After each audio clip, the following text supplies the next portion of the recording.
And we are live. Welcome, guys. Today we are having Quentin Pointillart. I'm seeing that with a very French baguette accent. Oh, buddy, how are you doing? Pretty good. Pretty Nice good. to speak with you in a while. It's so good. Thank you so much for being here. We're gonna have more people coming pretty soon. Still early. So yeah, how could we introduce you? You've been working at so many different companies, working on so many different stuff. I've seen on your resume that you started working at Cartoon Network. Is that right? Yeah, it was my first job after so school. Then you did some freelance and some concept art job at Opus Arts, if I recall correctly. Yep. Then you moved to Japan. Yeah. And then you moved to Canada. That's quite an extensive list. Yeah, a lot of big names. Opus Arts, Cartoon Network, Toei Animation, now Square Enix, and probably many more. I seen you were sharing some stuff about doing some gigs for Netflix and such.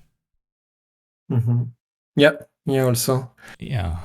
Also worked for like a company is called Solar Digital. You might not know the name, but the project is like Blade Runner, Black Lotus. Yeah. So I did some light boards for them. It was really fun. That's pretty cool. So let's follow the original plan. Let's have a quick introduction about you, if you mind. Can you tell us about basically your Batman origin story, how you discovered art, how you figured out it was your calling, and that and how you basically decided to pursue an art education, how you got your first job and stuff like that. The full story, the full background. So I was born on... No, I'm kidding. Not that far. Basically, after high school, I didn't really know what I wanted to do. I didn't have a precise idea, even though I was kind of drawing, but really nothing serious at all. So my parents recommended to go into business school, actually. So I went enrolled in the bachelor, like 3 years, license, licence in French, but I think it's bachelor in English. And I went there and I did my first year and a half. And then I discovered Cinema 4D, the 3D software, and I started playing with it, playing in class and stuff. Like whenever I was doing a render in class, the computer would start blowing and the teacher was wondering what I was doing. So yeah, starting to like play more and more with this. And like, okay, I like this even more than just plain drawing, like doing 3D stuff. Okay. And I went, there was a Erasmus exchange. So for maybe people in Europe, they know it's when you can like, schools have programs where you can go abroad for a period of time. So I went to Czech Republic for 6 months. Okay. And then there the experience was amazing, but also I was doing a lot of 3D there, like they're just exploring Cinema 4D, just playing with whatever they had. And I wanted to... So I was like, okay, what do I do next? How do I capitalize on that? Or can I walk in there or do something related to that? And I discovered a school called Superfocom. Now it's Rubica. Yeah. And I thought I have like, because I finished I graduated from business school. And after I was like, okay, I have 3 years after high school, I graduated. Maybe I can enter another program directly using that diploma. Okay. But with absolutely no art training, it was a completely fail. The contest of entry.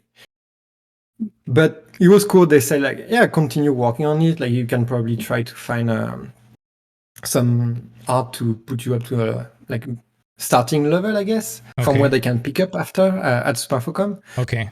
So I did how do you call it? Like technical degree on design, like visual communication. So doing websites, posters, and things like this, like learning more the basics. And I was training. I was trying to improve my drawing. Yeah. And then after graduating that, I applied again to Superfocom where I got accepted.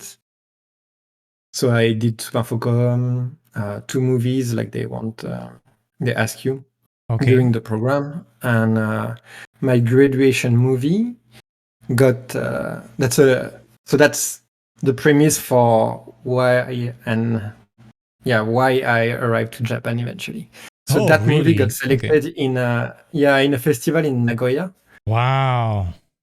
And so I went there. So I got invited to go there. And my friend Mehdi Awishari, who was with me, we worked together on the movie. He was 3D animator at the time, and now he's 2D animator in Japan. So he's working on famous mangas like My Hero Academia, or that's so cool. One Piece, and things like this. So we both went there for a week for the festival, but mostly to enjoy. And then he realized, okay, I want to live in Japan. That's my goal now. And so me, I went when after graduating, I saw an offer from the school to work on The Amazing World of Gumball at Cartoon Network. Okay. And that's how I applied. And I was really lucky because so it wasn't just to do compositing, it was to do the key shots. Okay. So some of the most interesting shots, basically, or most challenging ones. Yeah. It was really, really cool. And I learned from Guillaume Cassuto was my supervisor, and I learned everything I know of After Effects with him. Yeah. Was that just cool. Was that just the keyframe design or the key shot itself in the series? The key shot of the series, but just on the compositing aspect of it. Okay. So mainly finding the look for a sequence, and sometimes there was like challenging effects to composite or challenging looks, because Gumball is really crazy in terms of looks sometimes. Oh yeah. Really good nuts. So it was really fun sometimes to yeah. So yeah, and after doing 1 season as a compositing, I moved on because I really wanted to do concept art at the time. So I was training at home in the evening and during the weekends. And then I moved to doing matte painting on the show. Okay. So they have like a realistic matte paint style. So it's simple because it's always like flat perspective and everything. But then it trained me to do matte paint and have like a more precise eye for light and colors. Yeah. And do great things together. So yeah, so I did another season on as a matte painter at Cartoon Network.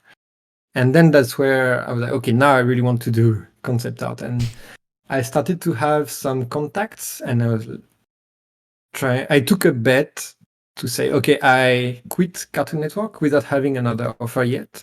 Yeah. And then I was working more, and then I got an interview at Opus Arts, thanks to a friend, and I got hired. Yeah, and that's where I met like Henry Wong and Bjorn Hurry. That was my supervisor. All the rock and roll legends. Yeah. I learned so much. So big now compared to the. I mean, don't get me wrong. Even 5 years ago, they were already super big, but rockstar level now. Yeah. No, they're amazing. I learned so much with Alex Heath also. It was the team at the time. Yeah. So yeah, it was really cool working on so many projects. Oh yeah. So yeah, this was really cool. I stayed there for 2 years. Yeah. And after, so that's where Mehdi said, okay, now I want you to come with me in Japan. So I shared your portfolio to some friends. That's what he told me. And then a friend has a friend who wants to hire you now. It's always like that. Yeah. So like, are you interested to become an art director at Toei Animation? I was like, how to say no to this? Yeah. So of course it was super interesting. So I took the opportunity and I moved there. And funny thing is that at the same time this happened, I was investigating to move to China for 6 months to go into a Shaolin temple to learn Kung Fu for 6 months. Oh, really? You are into that stuff? I didn't know. I want to hear you talk about that later. That's so interesting. It was so fun. I actually contacted the school and they told me, okay, if you want, you can come in 2 months. I was like, okay, I'm going to take 2 weeks to think about it because it's some money and stuff. And within those 2 weeks, all of that happens. And then I got hired at Toei Animation. Yeah. I have a friend of a friend that got admitted into a monk temple too in Asia. Oh. And he was telling us that it was so hard for a non-Chinese person to enter there. It's like a huge privilege. Is that right? Probably. If he got into a right monk temple, I can imagine. Yeah. The things I was investigating are more geared towards open to foreigners. Okay. They have translators on site. Okay. So I guess it's more or less touristic, depending on the schools you investigate. Yeah, there are probably some that, as you say, are more open, and some others that are way more closed and traditional, and it's kind of probably more prestigious in some way, or at least more traditional.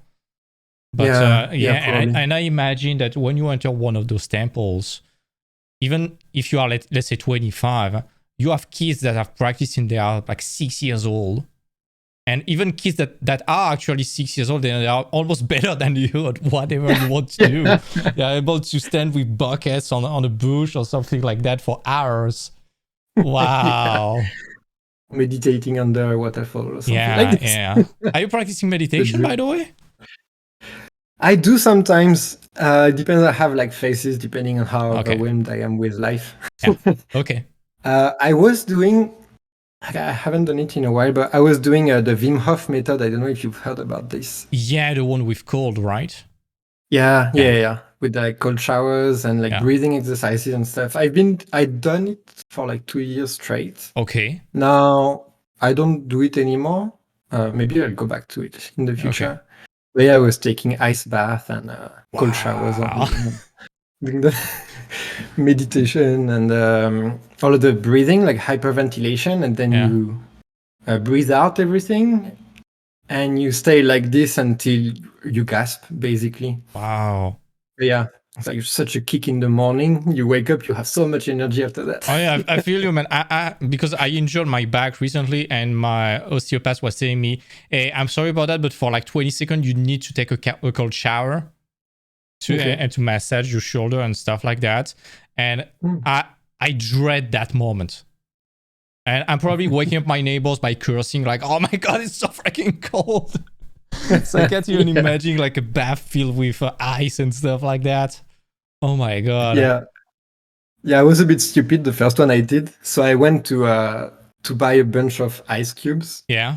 And I went in there and then I was feeling okay. So I stayed 17 minutes in the ice bath. But then when I went out, I wasn't prepared. Yeah, I was shivering for an hour. I couldn't even make myself a tea because I was shaking too much. You are cold, but it's going deep up to your bones, basically. I was pretty stupid. So you went to Japan as an art director, you said? Yeah, so I arrived on the show the Night of the Zodiac, so the reboot of Senseiya, the old manga. It's the Netflix series, right? Yeah, the Netflix series. So for now there is one season there, and I arrived on season 2 that's not out yet. Okay. So yeah, but what I realized is that the definition of an art director is different in Japan and the rest of the world. They don't have the same definition. Okay. Mainly because, at least in anime, from what I understand, because my knowledge is also limited, I only know how it works at Toei Animation and how it works on the show I worked on. So I don't want to say things that are generalized because it works super differently in the 2D side aspect. Yeah, even in Western companies, any job is very different from one company to another because they have a completely different pipeline. Yeah, and also there's really few 3D series in Japan. Okay, it's really starting. Yeah. So yeah, and so usually the director is kind of the art director. He's also often, at least at Toei, he's also the main storyboarder. Okay, that's how how it works. So like a package job. Yeah, you have to handle a bit of everything. Yeah, so I was there. I would say I was mostly a concept artist, like elevated concept artist, let's say. Okay. To have like a point of comparison for people who know like more what a concept artist and an art director is. But it was really interesting to develop some of the locations, some of the special effects of like Sensei art, special attacks and stuff. Okay. It was cool. So yeah, that's what I did mostly for the year. I stayed a year and few months there. And after I started, so when COVID hit, because it was right in at that time, yeah, we started to work from home. I was thinking about you at the beginning of COVID. I was like, wow, he's in Japan now. It must be a bit easier to live in Japan especially during the early COVID stage. Yeah, Japan was a lot in denial about COVID at the beginning because they were hosting the Olympics and they didn't want to reveal any numbers because it would mean that stopping the Olympics or cutting them. Yeah, and once they made exactly. Yeah. And the day they announced that the Olympics would be postponed, magically the numbers went up. So yeah, but thanks to that, all of the restrictions were really low, like almost non-existent. Yeah. And people in Japan are way more careful to begin with that kind of stuff. They wear a mask way more easily than we do, like in Europe or even here in Canada. Yeah. So yeah, I think it helped a lot. But after, I became to like work more on freelance stuff and became more isolated in my room, like working 16-hour a day. Okay, still in Japan. And still in Japan. Okay.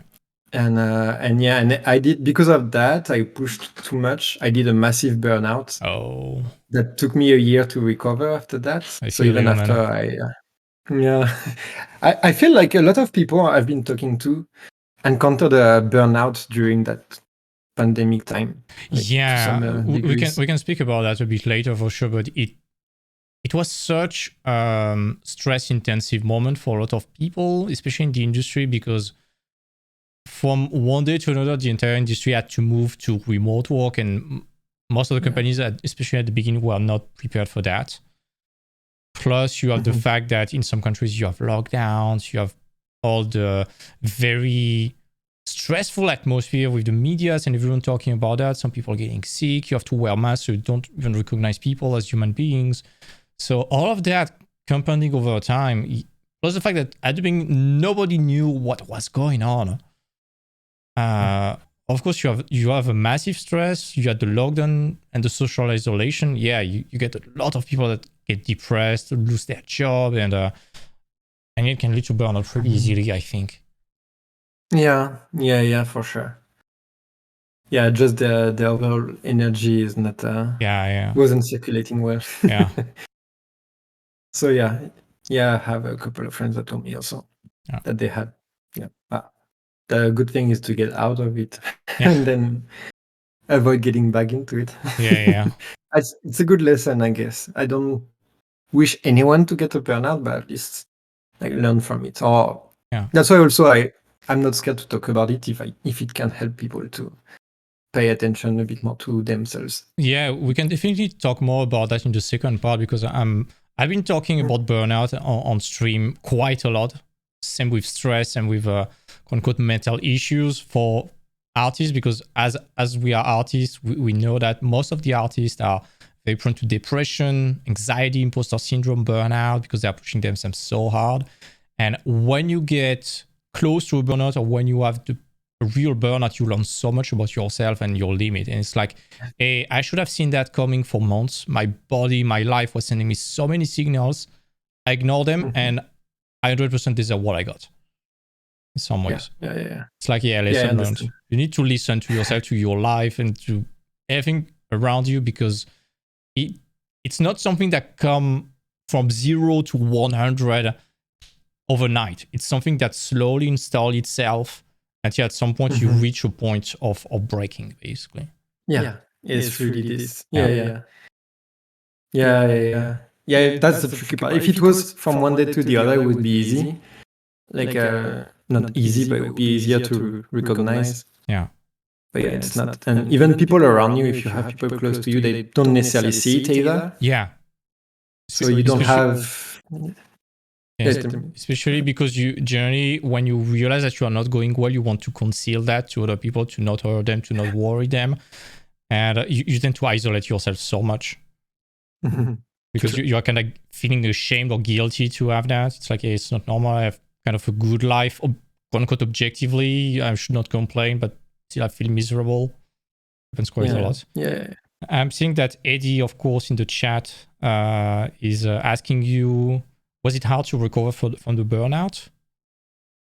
Yeah. It really took me a full year and a lot of changes in my life to start wanting or even enjoying doing art. Okay. Somehow my brain was kind enough to let me walk on the stuff I was paid to do. Okay. But like personal art, I was really, really not able to do anything. Yeah. So I was playing a lot of video games, like trying to hide a bit and not face how I was feeling. Yeah. But yeah, that's also one of the reasons why I left Japan eventually. Okay. Like one of the drive. Another big one was to get married. Congrats. That's also important one. Congrats. Yeah, that helped a lot. Yeah. So yeah, but yeah, it was long and it was painful because you don't even know how to get out of it.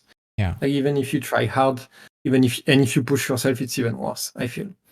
Yeah, you can't really force yourself out of it.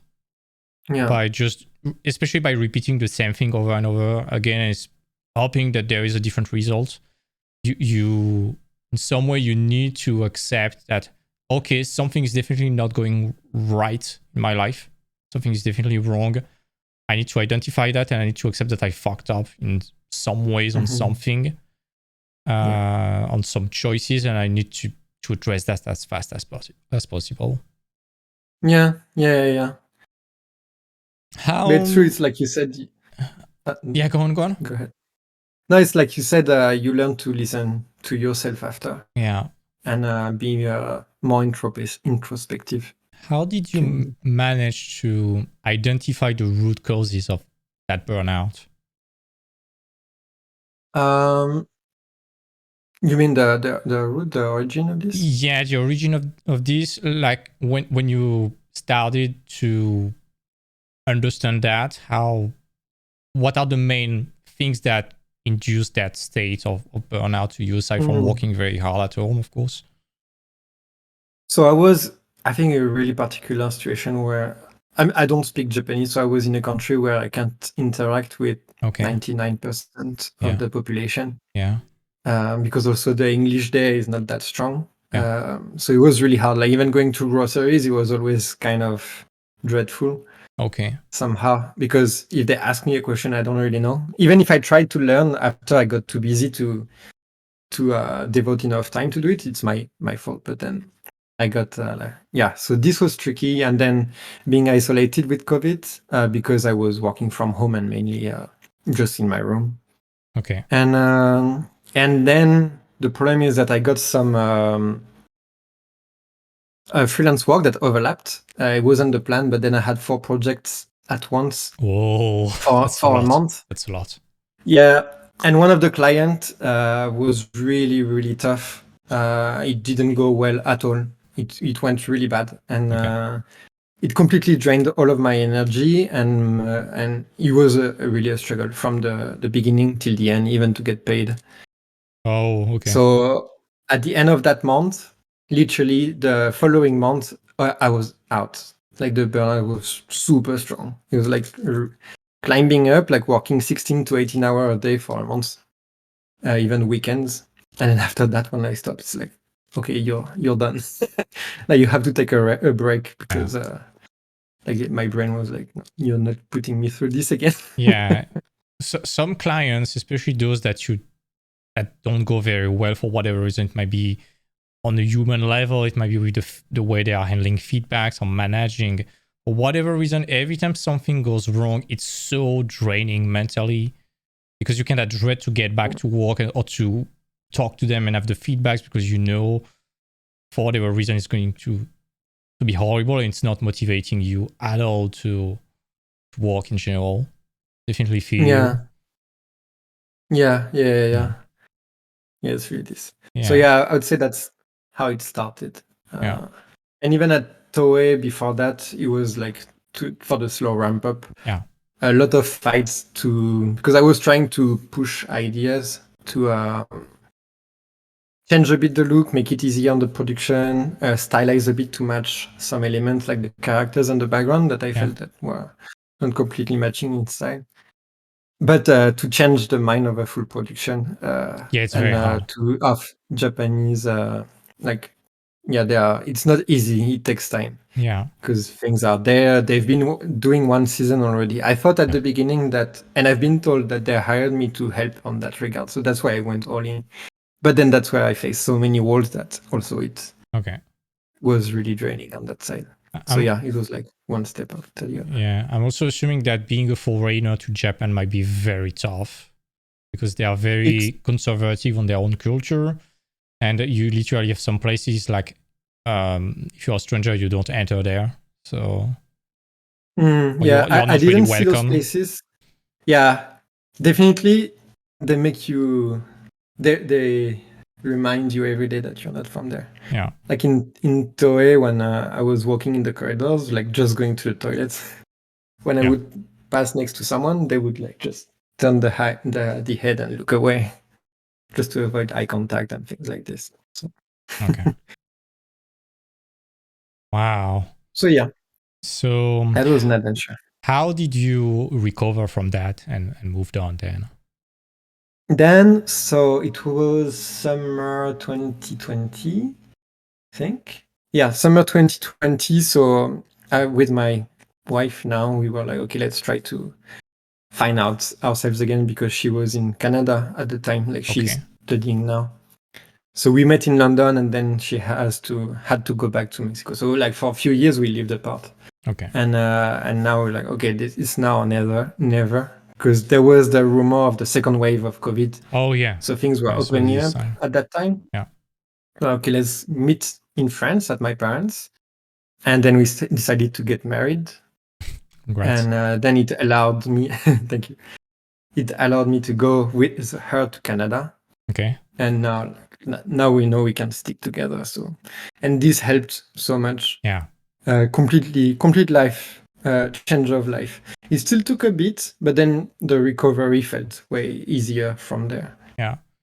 So I'm not telling everyone that the solution is to get married to get out of burnout, but definitely make life changes. It helps. yeah, you're not the first one to say that because Camille that we had last time, she was saying something similar. She was feeling very bad, and the biggest help she had was with a boyfriend.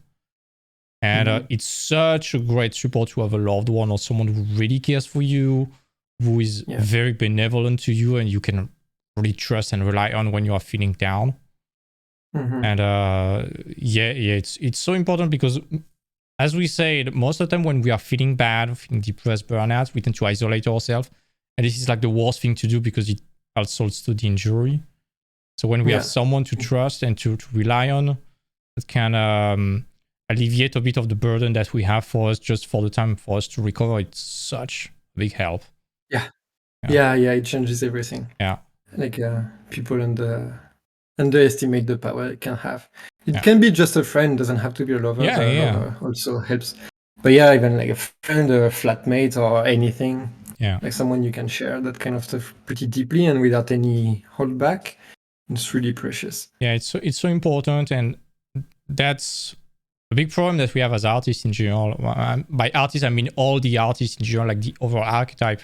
We tend to be pretty introvert, very socially awkward, so it's kind of hard for us to socialize.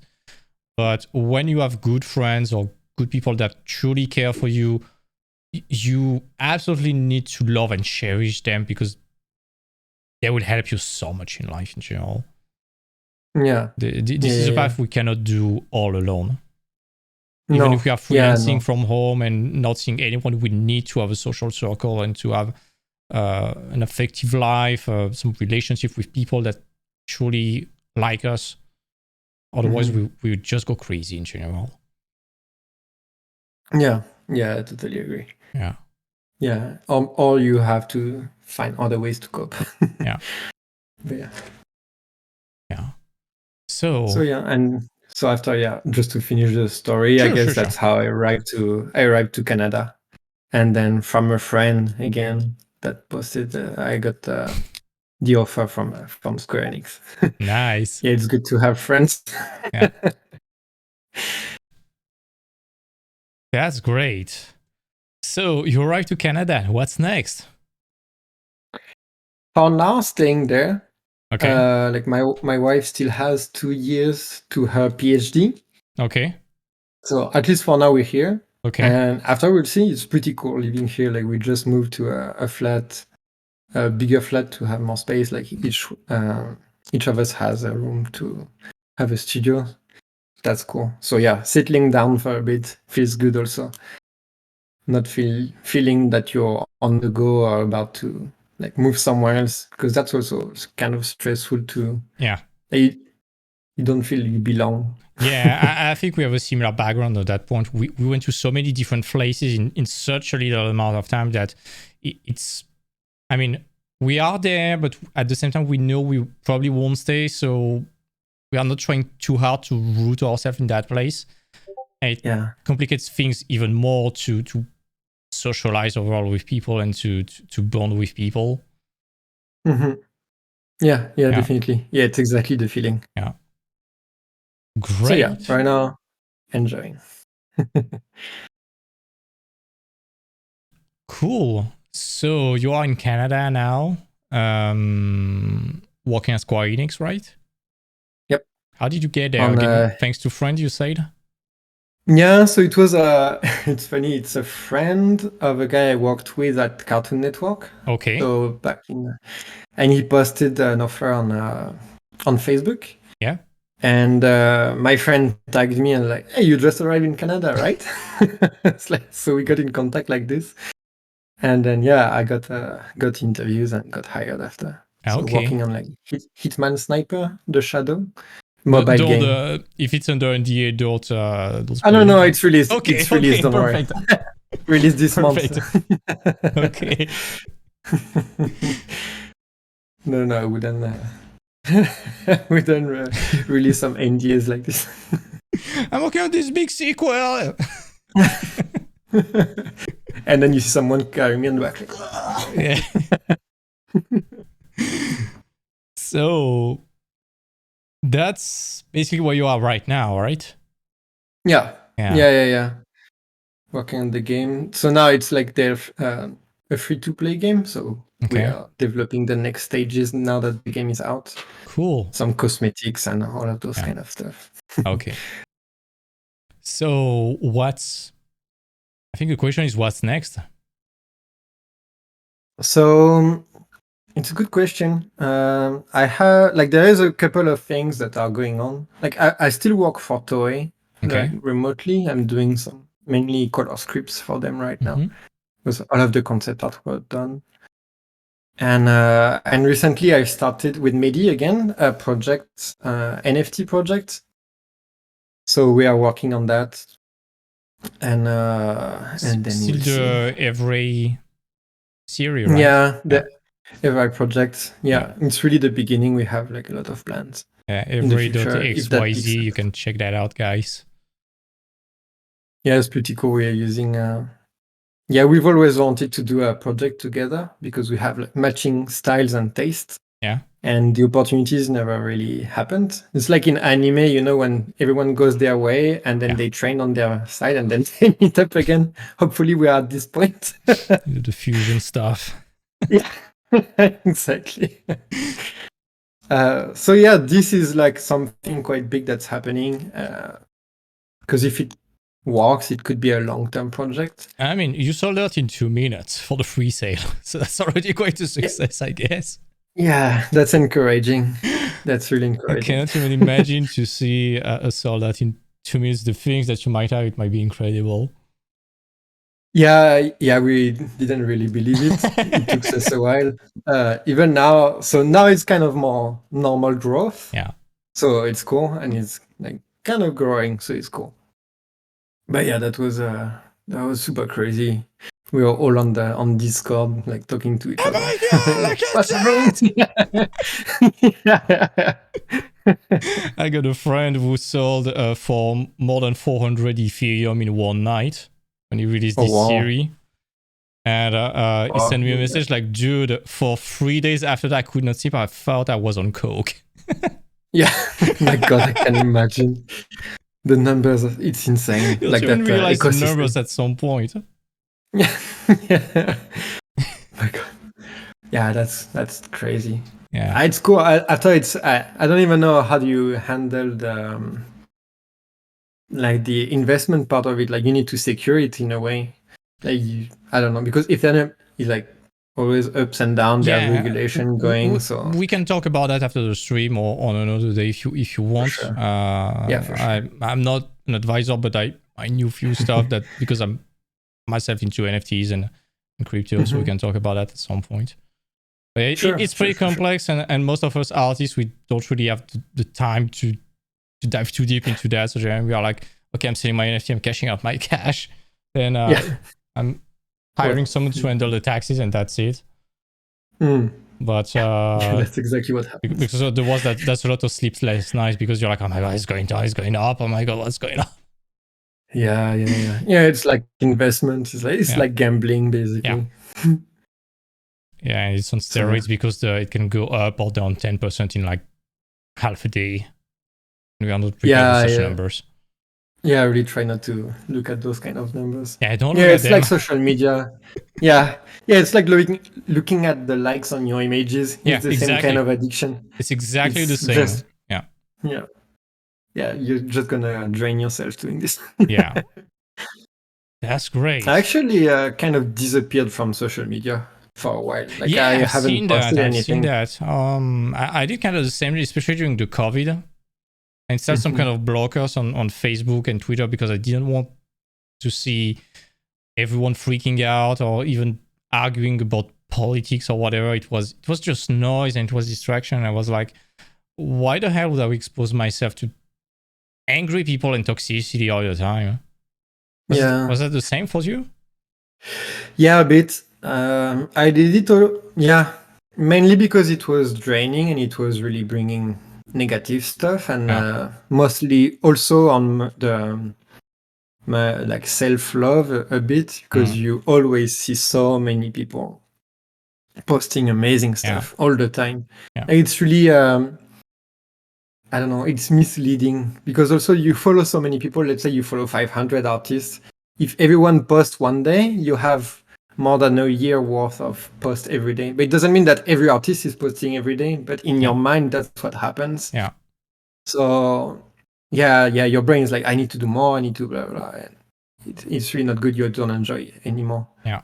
So that's the main reason, like cut and take a step back. So I blocked Facebook and everything for like more than a month at some point.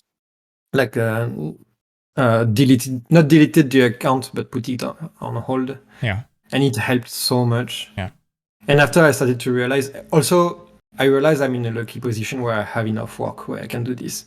Some people really need the social media aspect to get jobs and get exposure. Yeah.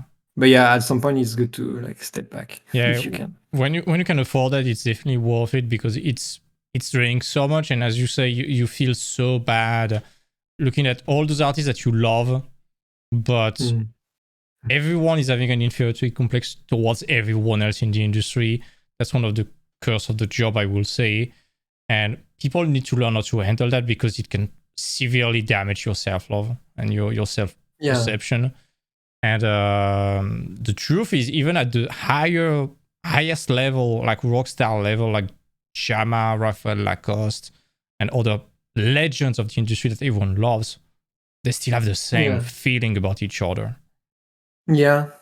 I can definitely imagine that. Yeah, that's why it's better to try to focus on the journey more than the result you're getting. Yeah, and also be in competition just with yourself. Like, hey, I need to be better this evening than I was yesterday, basically. And you decrease the judgment of yourself to increase your own, basically. And it's at least that's something that you control. You cannot control anyone else doing some banger stuff. You can only control what you can produce. And there's no way to stop people from producing awesome art. And there's no point doing that. Yeah. I agree. And having other kind of other hobbies helps also, I find. Because you kind of like grow on different aspects, like music. I started to learn piano when I was in London. Oh, great. I just bought a keyboard and I was like, like this, literally like this. But yeah, it was really cool. And now I'm like, I really enjoy writing also. So I'm trying to build like a tiny story, a tiny concept. I have like an idea of a cult that I want to develop. Okay. Like really building, because I played Bloodborne and I got obsessed with the way they developed the story and everything. So, and even the religious aspect of it. And yeah, I love those kind of like really intense stories.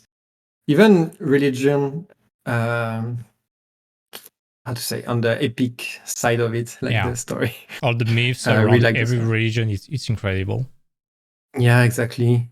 So I love that. So I'm trying to build my own like mythology in a way, which is super interesting. Yeah, especially when you when you start reading different mythology. It can be religions like Christian, Islam, Greek mythology, Egyptian, Chinese.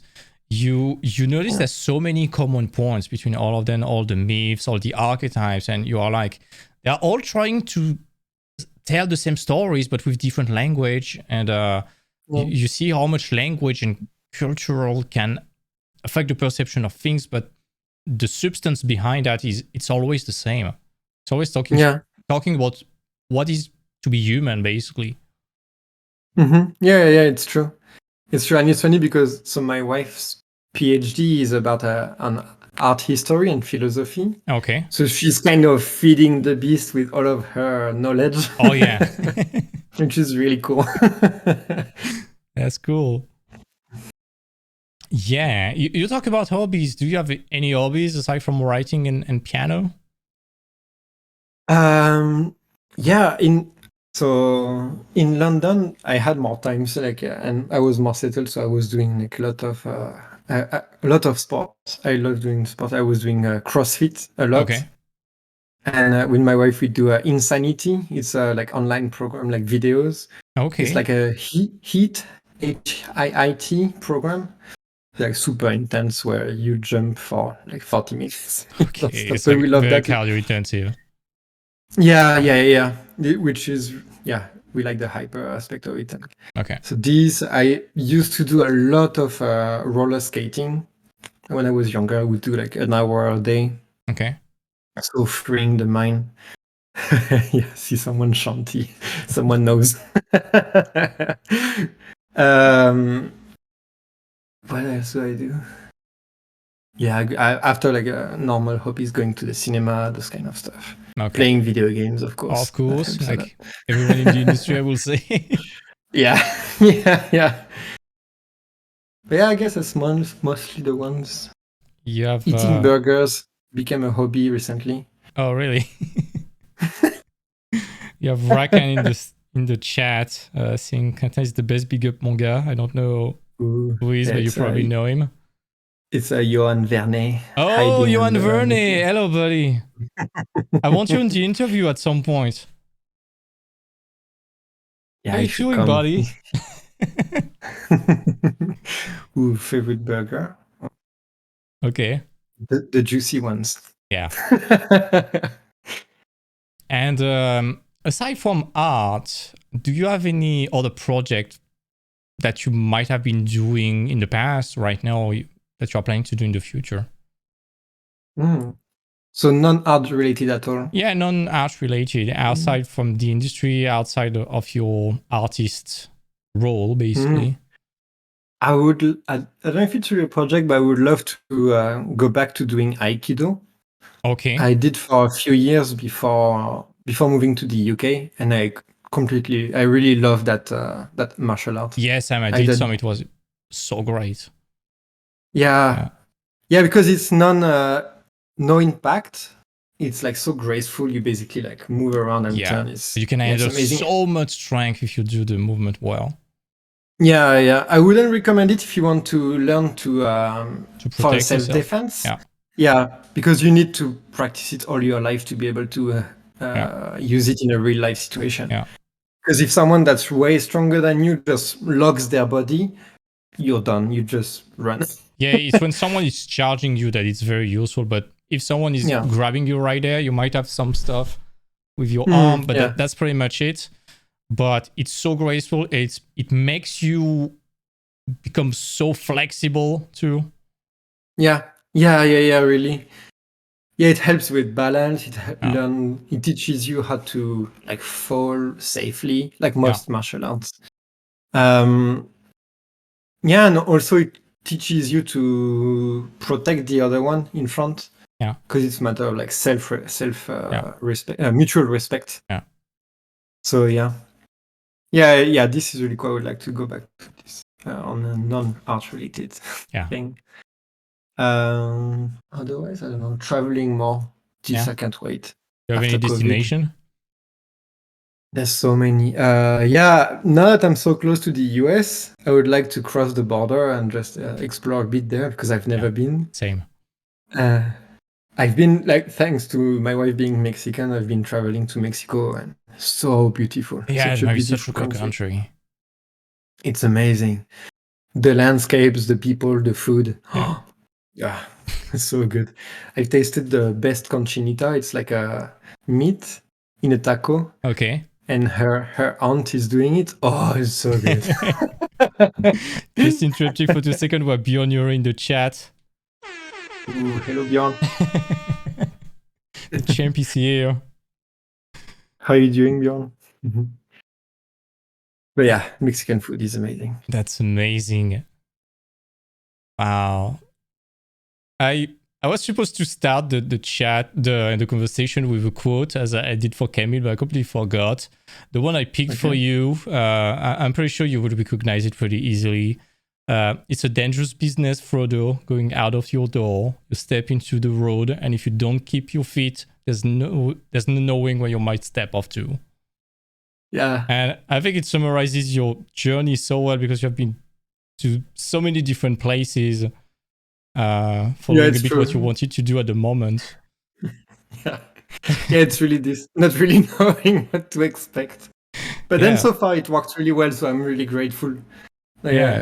All of the experiences, even the more tricky ones, like when I wasn't feeling so good in Japan, it was a good learning experience. Yeah, you still learn something valuable at some point. Even a terrible experience, you're like, okay, lesson learned, I will not replicate that ever again. That's still a win. Yeah. And I still had amazing time there. It's like a country I would like to go back to, actually, just to visit. So yeah, it's been a good one. So does it mean I am Sam or I am Frodo? That's a good question. What do you think? Good question. I would say I'm probably Sam. Sam? I see myself more as a supporting character. Okay. I like to support people and make sure they can go as far as they want. Okay, nice. But yeah, generally it's always fun to see how we, especially when we start our artistic journey, we always have some kind of dream and quote-unquote perfect plan in our mind. And it never goes this way because we always go to many different directions, but in some ways we always find something even better eventually. I don't know if that's the case for you too. Yeah, it's true. I kind of gave up having a plan. Yeah, same. And when people are in interviews, they tell me, where do you see yourself in 5 years? Alive? Alive? Does it include winning the lottery or not? Yeah, I really don't know, especially now, even more now with the pandemic, because we really don't know what's going on and what's going to happen. Yeah. So I'm just trying to enjoy the ride, and I stay open to opportunities and like what things come my way. Yeah. That's mainly how I like doing things now. Yeah, same. Like a bit being more spontaneous in a way. Yeah, and it works so far. Yeah, same. But it's always we always have a plan. Like, hey, I want to see myself at that big company like Ubisoft, Blizzard, Riot, or whatever. Catch your attention when you are starting, and then at some point you discover some more or less under your radar companies that you would have never expected to be interested in, and you're like, oh my god, this is so cool. And then you do a retrospective on your life, and you're like, how could I ever imagine being there 5 years ago? Yeah, definitely. I was always listening to a lot of podcasts. It helped me a lot to understand the industry. And there was Dan Lovitzy that was saying, a long time ago, it was maybe 10 years ago, he was saying, like, everyone dreams about working at Pixar. And he's like, what about you dream about Pixar working for you eventually? Yeah, exactly. And I just like the idea of a path that no one thinks about, and not being cocky and say, I want Pixar to work for me, but more like you don't know where you're going to end up and just follow what's happening and you will see eventually. Yeah. Because I was like everyone, because I started on doing animation before video games, and I wanted to work at Pixar, of course. Yeah. But right now, I don't even know if that would be something I would be enjoying that much. Yeah. Like being in such a big company. I don't know. Maybe if it happens, I probably won't say no. But for now, I'm not looking for that kind of stuff. Yeah. It's kind of the same for me. I started at Ubisoft, and it was kind of my dream already. Maybe not the project itself, but just the company.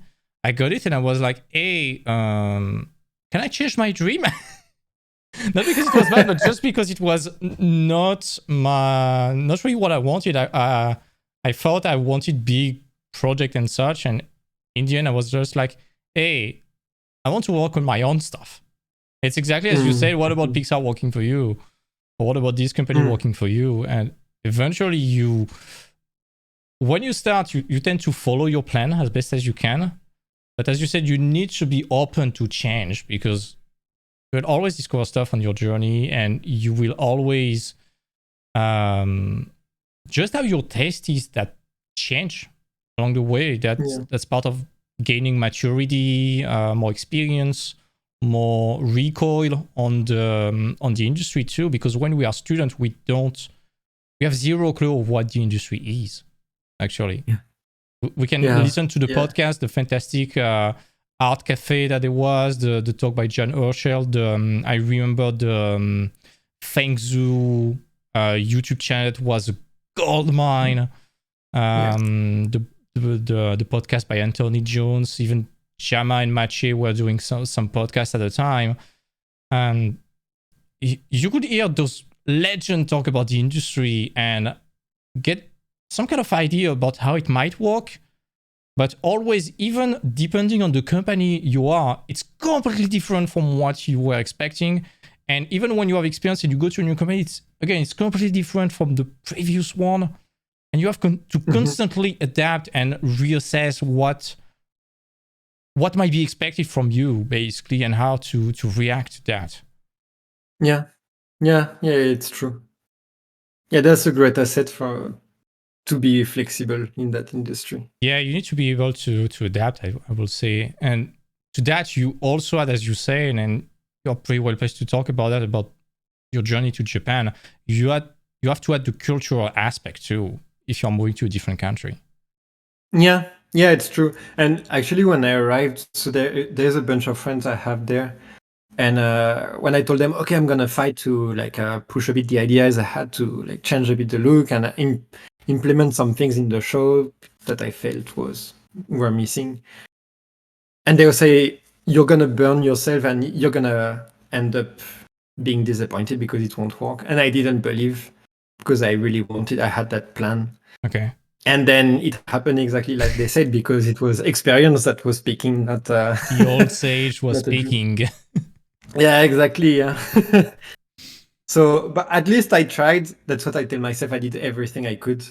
And so I don't have regrets on that side. It's just that I made life harder on myself Yeah.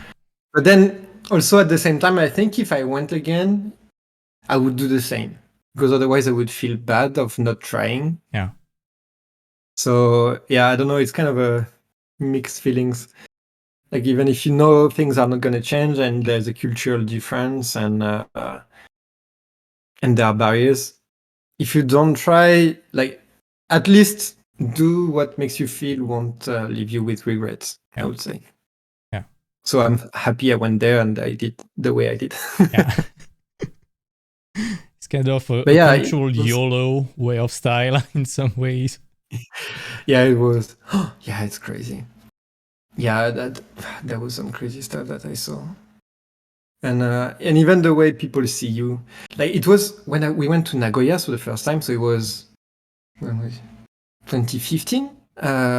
One day with Mehdi, we were going to a restaurant, so we were eating at this table, and there's a mom and a tiny daughter, who was probably 5, something like this, and they sat to a table next to us.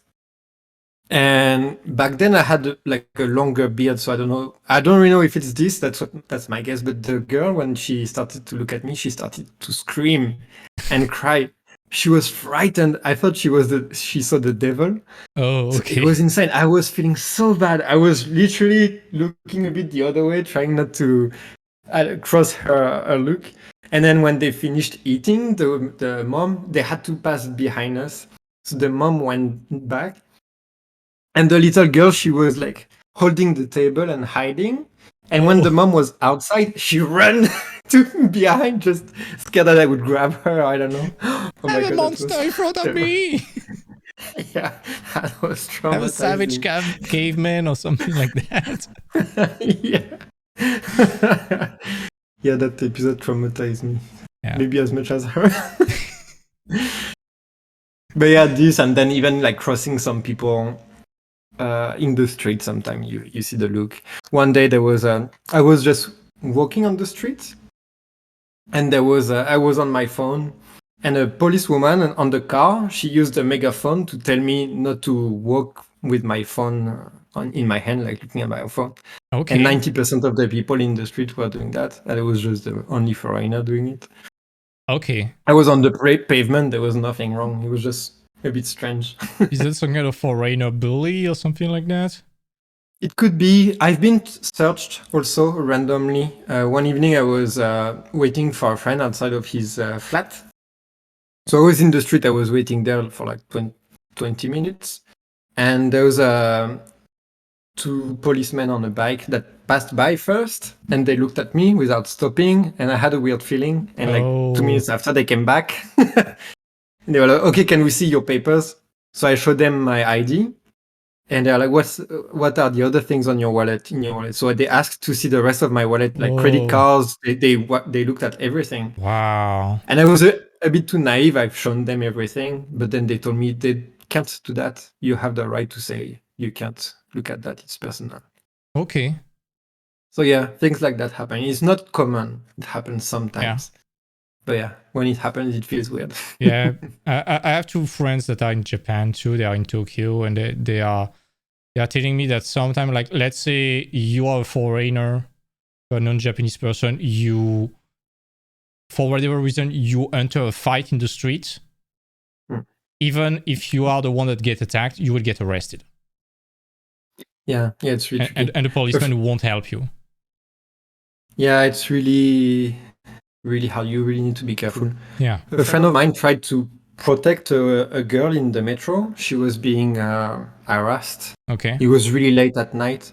And he put himself in the middle of the woman and the guy to kind of like block the dude. The guy got aggressive and my friend punched him. Okay. The guy flew across the metro. His friends like took him. The guy was bleeding and stuff. And he was lucky that they didn't call the police or they didn't attract too much attention, because he would have been arrested.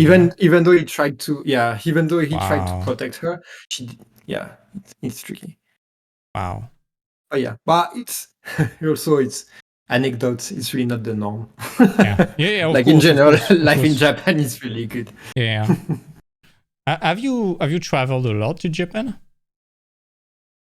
Not as much as I would like. Okay. Because I was really working too much, and taking holidays was tricky. I traveled a lot around Tokyo, and I did a lot of hiking, which is amazing. The nature is so beautiful. Oh yeah. Even even the nearby forest, like you take a train and in half an hour to 1 hour, you're in the middle of the mountain. Wow. Which is amazing. It's so peaceful. It's really, really beautiful. And what did I do? I think I didn't even move further than that. No, actually. Like when I went to Nagoya the first time, before we went to Kyoto after, but that's mainly what we did. My parents were supposed to come visit, and we had like that plan to visit almost all Tokyo, but then COVID hit at that moment, so no one could come. Okay. Yeah. But yeah, I recommend if people want to go visit Japan. Working there, I guess, would be more. Working there, I recommend people to find a company that has a lot of international employees, or even as a management team, rather than a traditional one. Yeah. Because otherwise, you need to know the language and be aware of how work culture works there.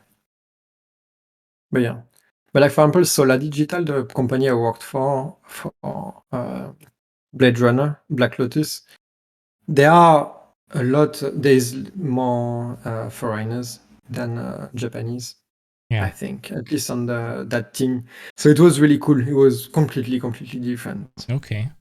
The way of working and the culture. That's very nice to know. Would you have any tips for people interested in going to Japan to get a visa there? It's a good question. Especially right now, it's tricky because they remain closed really late. They are starting to open right now. Okay. I arrived first. I arrived with a working holiday visa of 1 year, but this applies if you're under 30 or on your 30th year. So you can get one for 1 year. It's just a bit long because the dossier you need to build is pretty strict. You need to show a full plan of the year. Like if you know where you're gonna live, what you're gonna do to sustain yourself, but you can't work more than a certain amount of hours per week, blah blah, etc. What you're gonna visit, and you have to need to provide the full year. Because mainly they don't want you to just go there and transform it into a visa, normal visa, basically. That's what I did actually. And I arrived at Toei.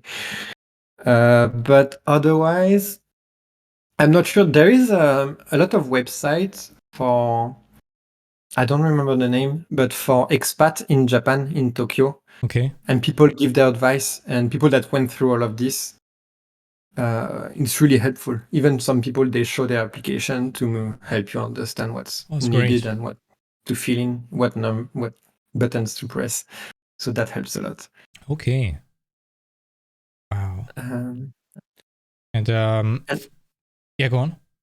No, it's okay. And for the Canadian visa, you got it by getting married, right? Yeah.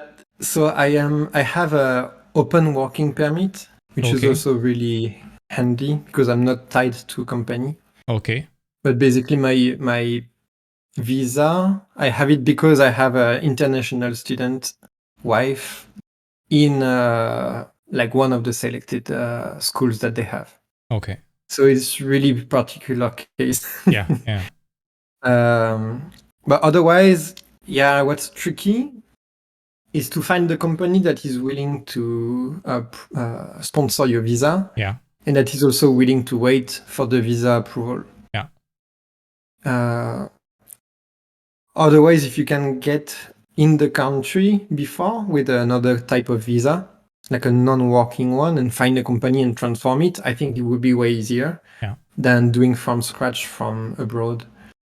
Especially because of the the help that the companies get from Quebec. That's why, like, there's so many game companies in here, and that's why also they can't work with people outside of Quebec. Otherwise, they lose the benefits. Yeah. So they will need you most of the time to be on site. Yeah, I have a friend that is stuck for now. She's stuck in France. She got a job at MPC, and she's just waiting for the visa. And she was supposed to leave in January, but so she gave back her apartment. She went back to her parents for a moment, and the closest moment she can get her visa is probably around April or May. So it's been 4 months that she's stuck, and she's kind of going insane in the moment because she's waiting. But yeah, with the current situation, the visa is getting a bit slowed down. Yeah, it's tricky to be in that situation. Yeah, you're really in between. Like you can't start anything, basically. Yeah, due to some laws in France, you cannot walk from France to Canada or to some foreign countries. It depends on the country, but she was stuck. She was like, "Hey, there's no way I work for them legally.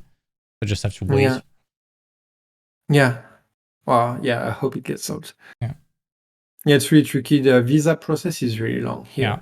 Even getting a permanent residency takes a while. It can take up to 1 or 2 years. Wow. Okay. After you apply. Wow. Yeah, it's kind of long. Wow. Except if you're part of some really specific industry that they really need. So in that case, they have like a fast process.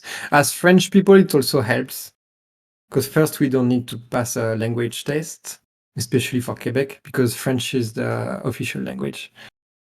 And having this kind of that one part, like the right industry. I mean, they can speed things up like on the process. Okay, that's nice to know. Wow, that's a lot of information. I want to get back, if you mind, on the moment you left Cartoon Network without a second option. Because I did kind of the same at Ubisoft.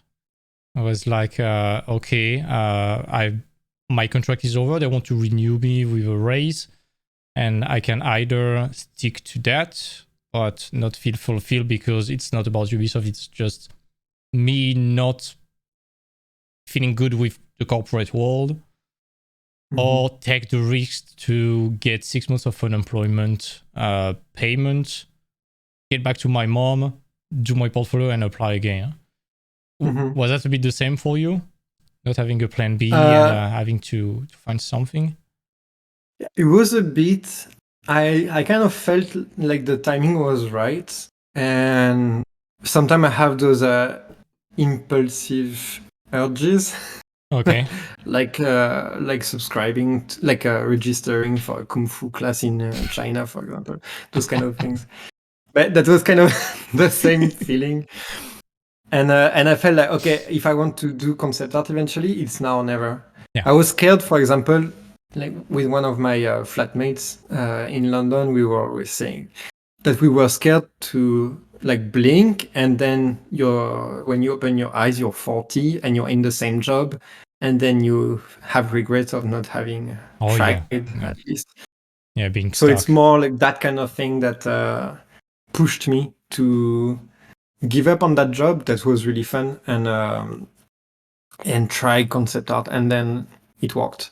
I met like a Felix that was working at Opus Arts, and we had a beer together, and then he recommended me, and that helped. And and then eventually I got the interview, and then I joined the team, and that's how it started.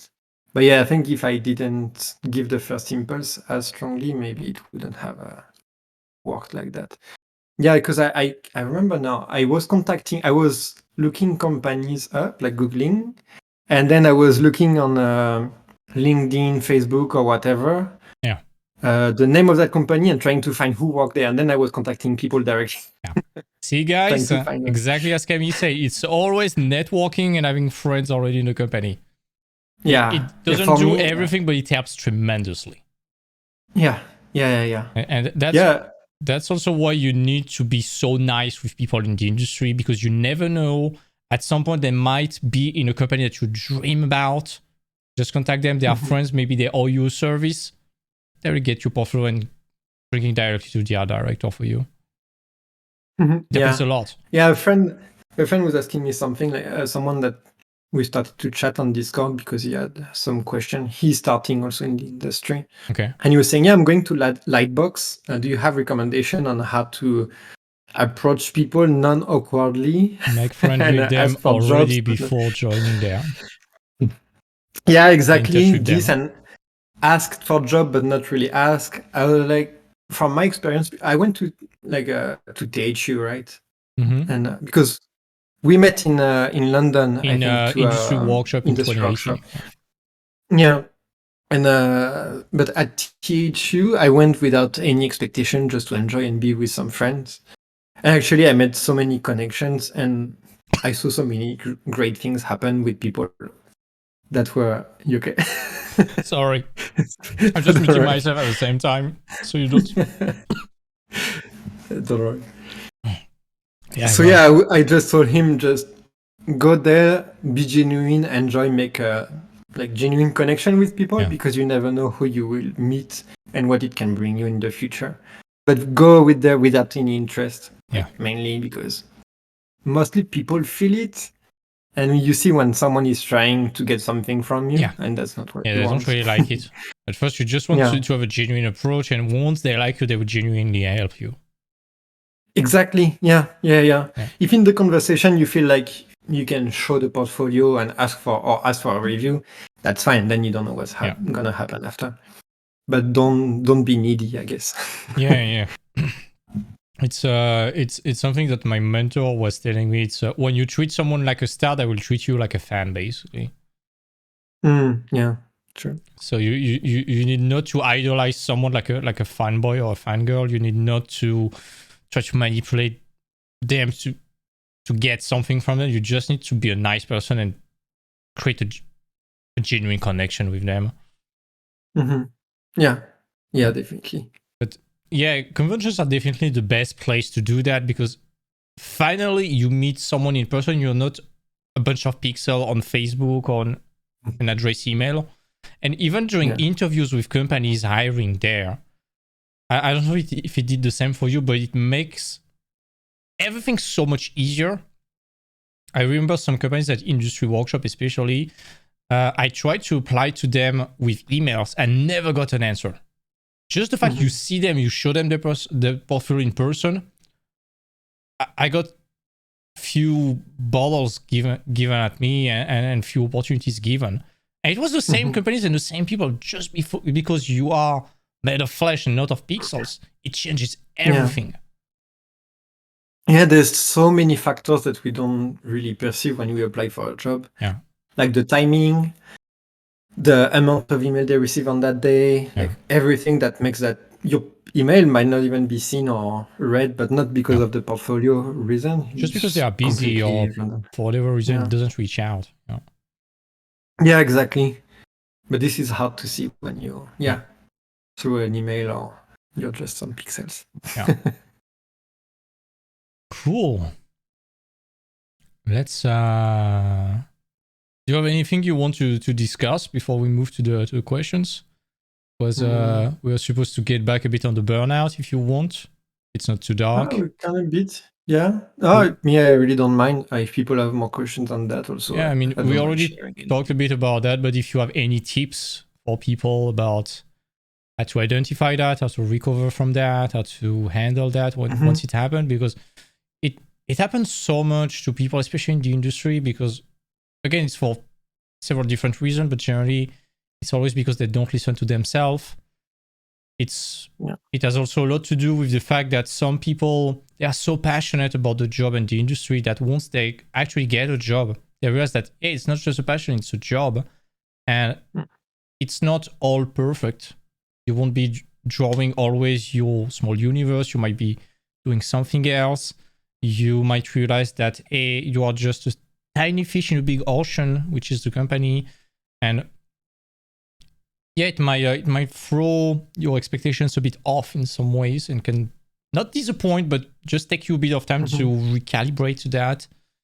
And that's when you get burnt out, because you are like, hey, I've worked for like 3 to 5 to 6 years at school. I sacrificed everything. I didn't listen to myself. I sacrificed my health, my social life, my sleep to that. And it's not as I was imagining it. It can lead to a lot of burnout, or at least a bit of frustration. It's true. It's true that the job is really not what is advertised on social medias. Yeah. Which is not necessarily a problem. It's just that you need to know what to expect a bit. Yeah. But those kind of information, as you were saying, every company is different. Yeah. For example, working at Opus Arts was really cool because it's an outsourced concept art company, so they get really cool projects. Then working at Toei, I was doing more stuff that needs to be done. Someone has to do it, even if it's not the most fun. So, for example, like you have, it's a trade-off. No job is perfect. And as you say, it's a job also. Even if we are really lucky to do a job that we love, you need to treat it like this and separate it from your artistic needs. Yeah. And a really cool trick to that, actually, really, really cool one that I learned at Opus Arts, it's the kind of culture there, is to do the 30 minutes warm-up. Like I was about to ask you about that. Yeah, the warm-ups. It's amazing because you do whatever you want. There's no expectation. And because it's fast, you don't have time to overthink it. So mainly just experiment and go along with the game in a way. Yeah. And then some people I've been asked like, but what do I know? What do I want to do? What do I need to do during the morning warm-up? It doesn't really matter. You start with something, like just a study, and then during, like, let's say the first week, you're going to do a theme of, I don't know, landscapes. And then if you think back a bit on the week, I'm like, there's that particular point in my studies that I feel that I like and I need to understand more. And then that can be the theme for your next week. And then you start focusing on this, and then you're like, that reminds me that maybe my brushes are not... I don't have the correct brushes that I need to do some type of stuff. So you do researches, and then you do more studies, and then they lead to something else. It's like the more you do, the more you will know what you need to do in a way. Yeah. And if you can build that habit on the long term, then it never leaves you. Yeah, I remember at the time when you were doing them at Opus Arts, you were posting daily updates. And it was like 1 week for one piece, something like that, generally. Yeah. And that's what I thought. Yeah. Go ahead. And that's when you started to experiment a lot with like the anime Ghibli style, I remember. We're trying to stylize like stuff from the Spider-Verse a bit. And you also started experimenting with Blender at the time, if I recall correctly. Yeah, I started learning Blender when I was at Opus Arts while working on the Division, actually. And the warm-ups at the beginning, they were the one-day thing. And after I realized that there's only so much you can learn in 30 minutes. So that's why I extended them to like a week themed, where I want to learn, I have a goal for my week. I want to learn to do that kind of stuff. And that's where I was doing the anime illustrations a bit. Yeah. Because I was doing it in 3D, it also takes more time at the beginning. You need to do a bit of modeling, need to be... And I was also enjoying a bit more the final result, feeling less frustrated for the 30 minutes.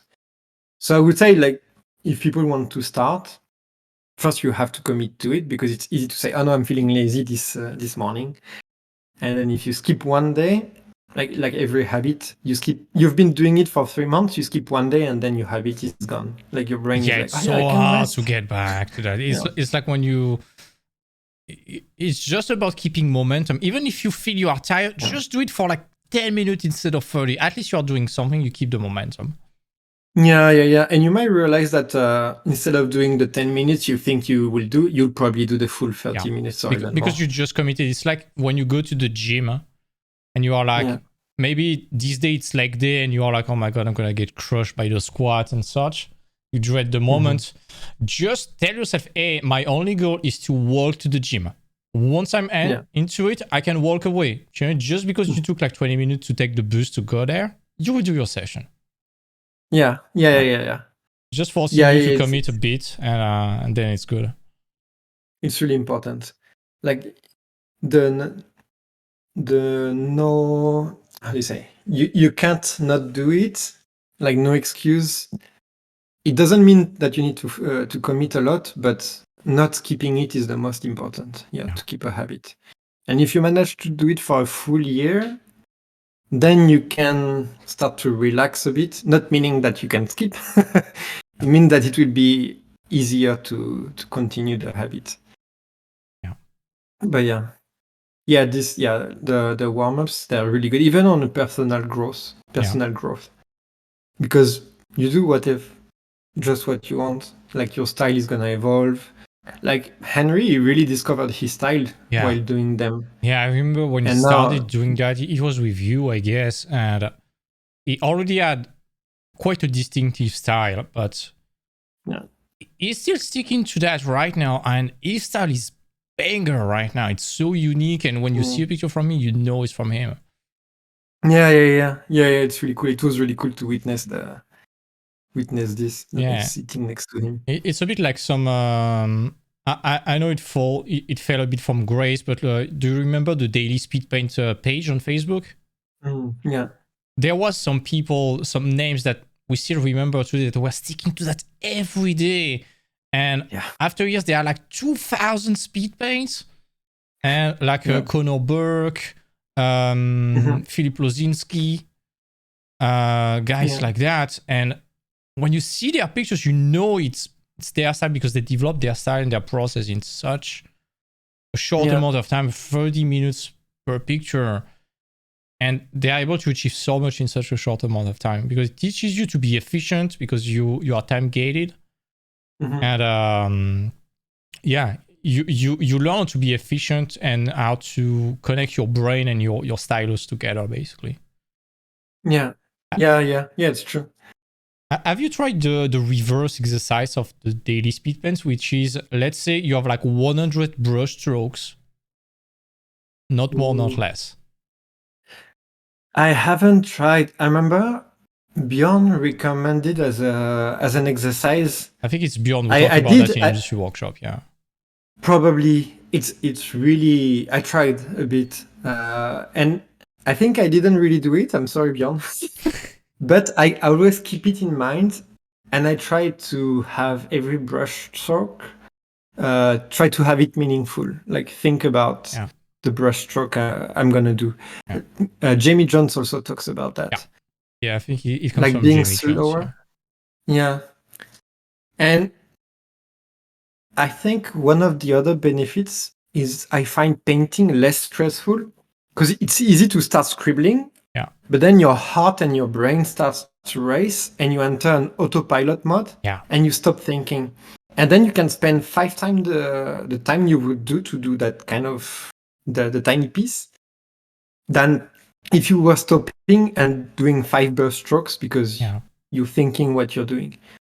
It's really important to slow down when you paint, I think. Yeah. Except when you're on a level where that's your normal speed. And talking about that, I remember it was years and years ago when I discovered the technique. I was watching a lot the Anthony Jones tutorials at the time.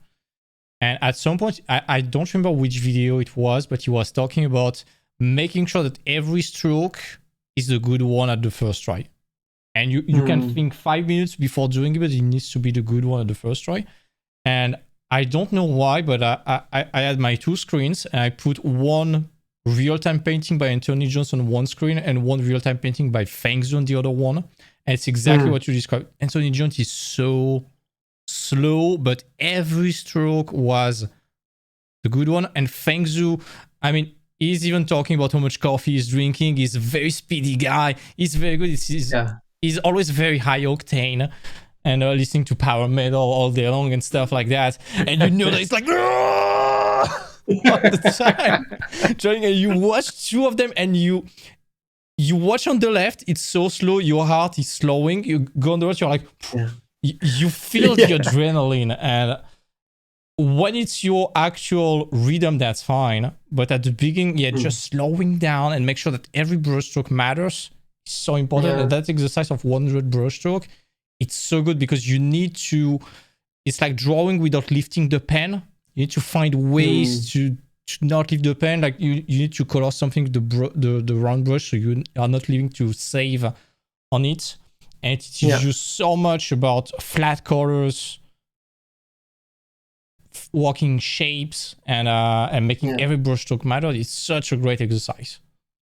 Yeah, I really agree.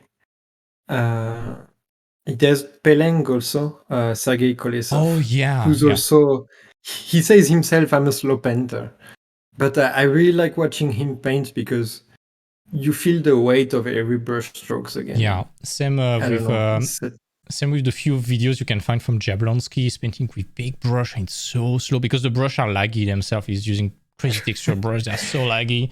And it was at the time with like 6 years ago with shitty computers and it was so slow, but you knew that every brushstroke matters.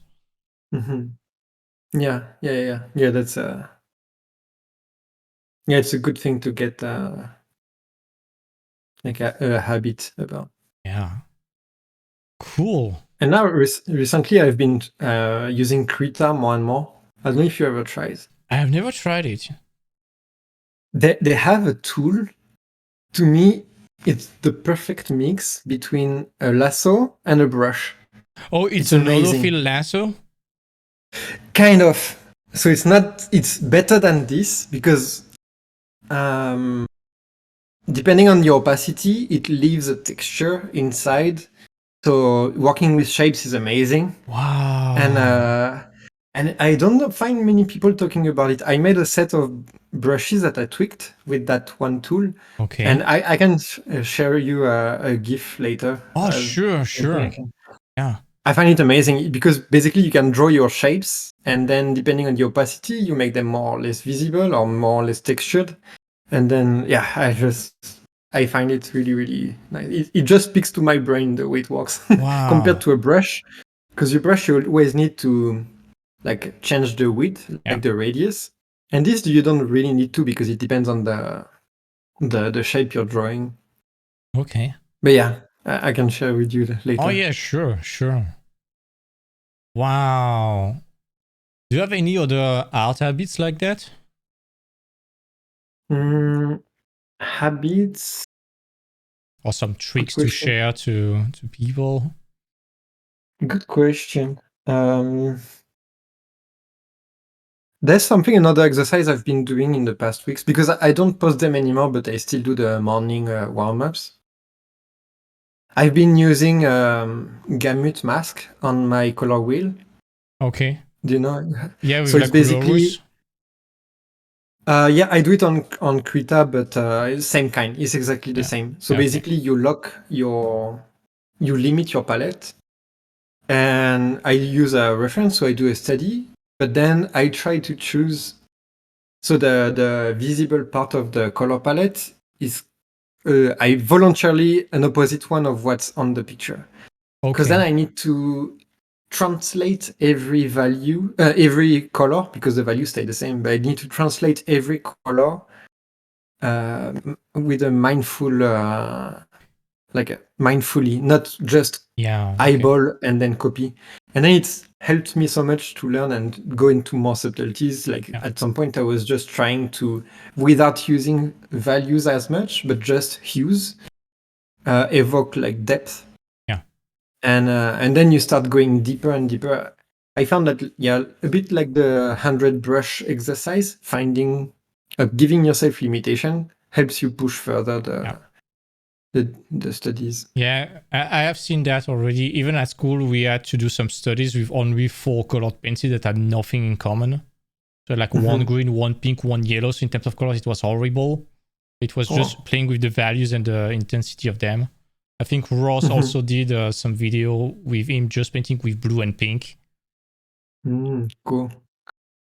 Yeah, that's really cool. Yeah, it's really good exercises. Yeah. What else? I don't know. Yeah, I don't know. A good habit, I guess, is just not be scared to experiment and like whenever you want to try something, just try it. Don't try to see if someone has a tutorial about it. Even if you feel you're wasting like 1 or 2 hours trying to find a solution, the fact that you're looking for it yourself would be more meaningful, like, and stick in your brain way more than following a tutorial. Yeah, definitely. That applies a bit more to 3D than painting, I guess, because it's more technical. But yeah, it helps a lot. Otherwise, I don't know.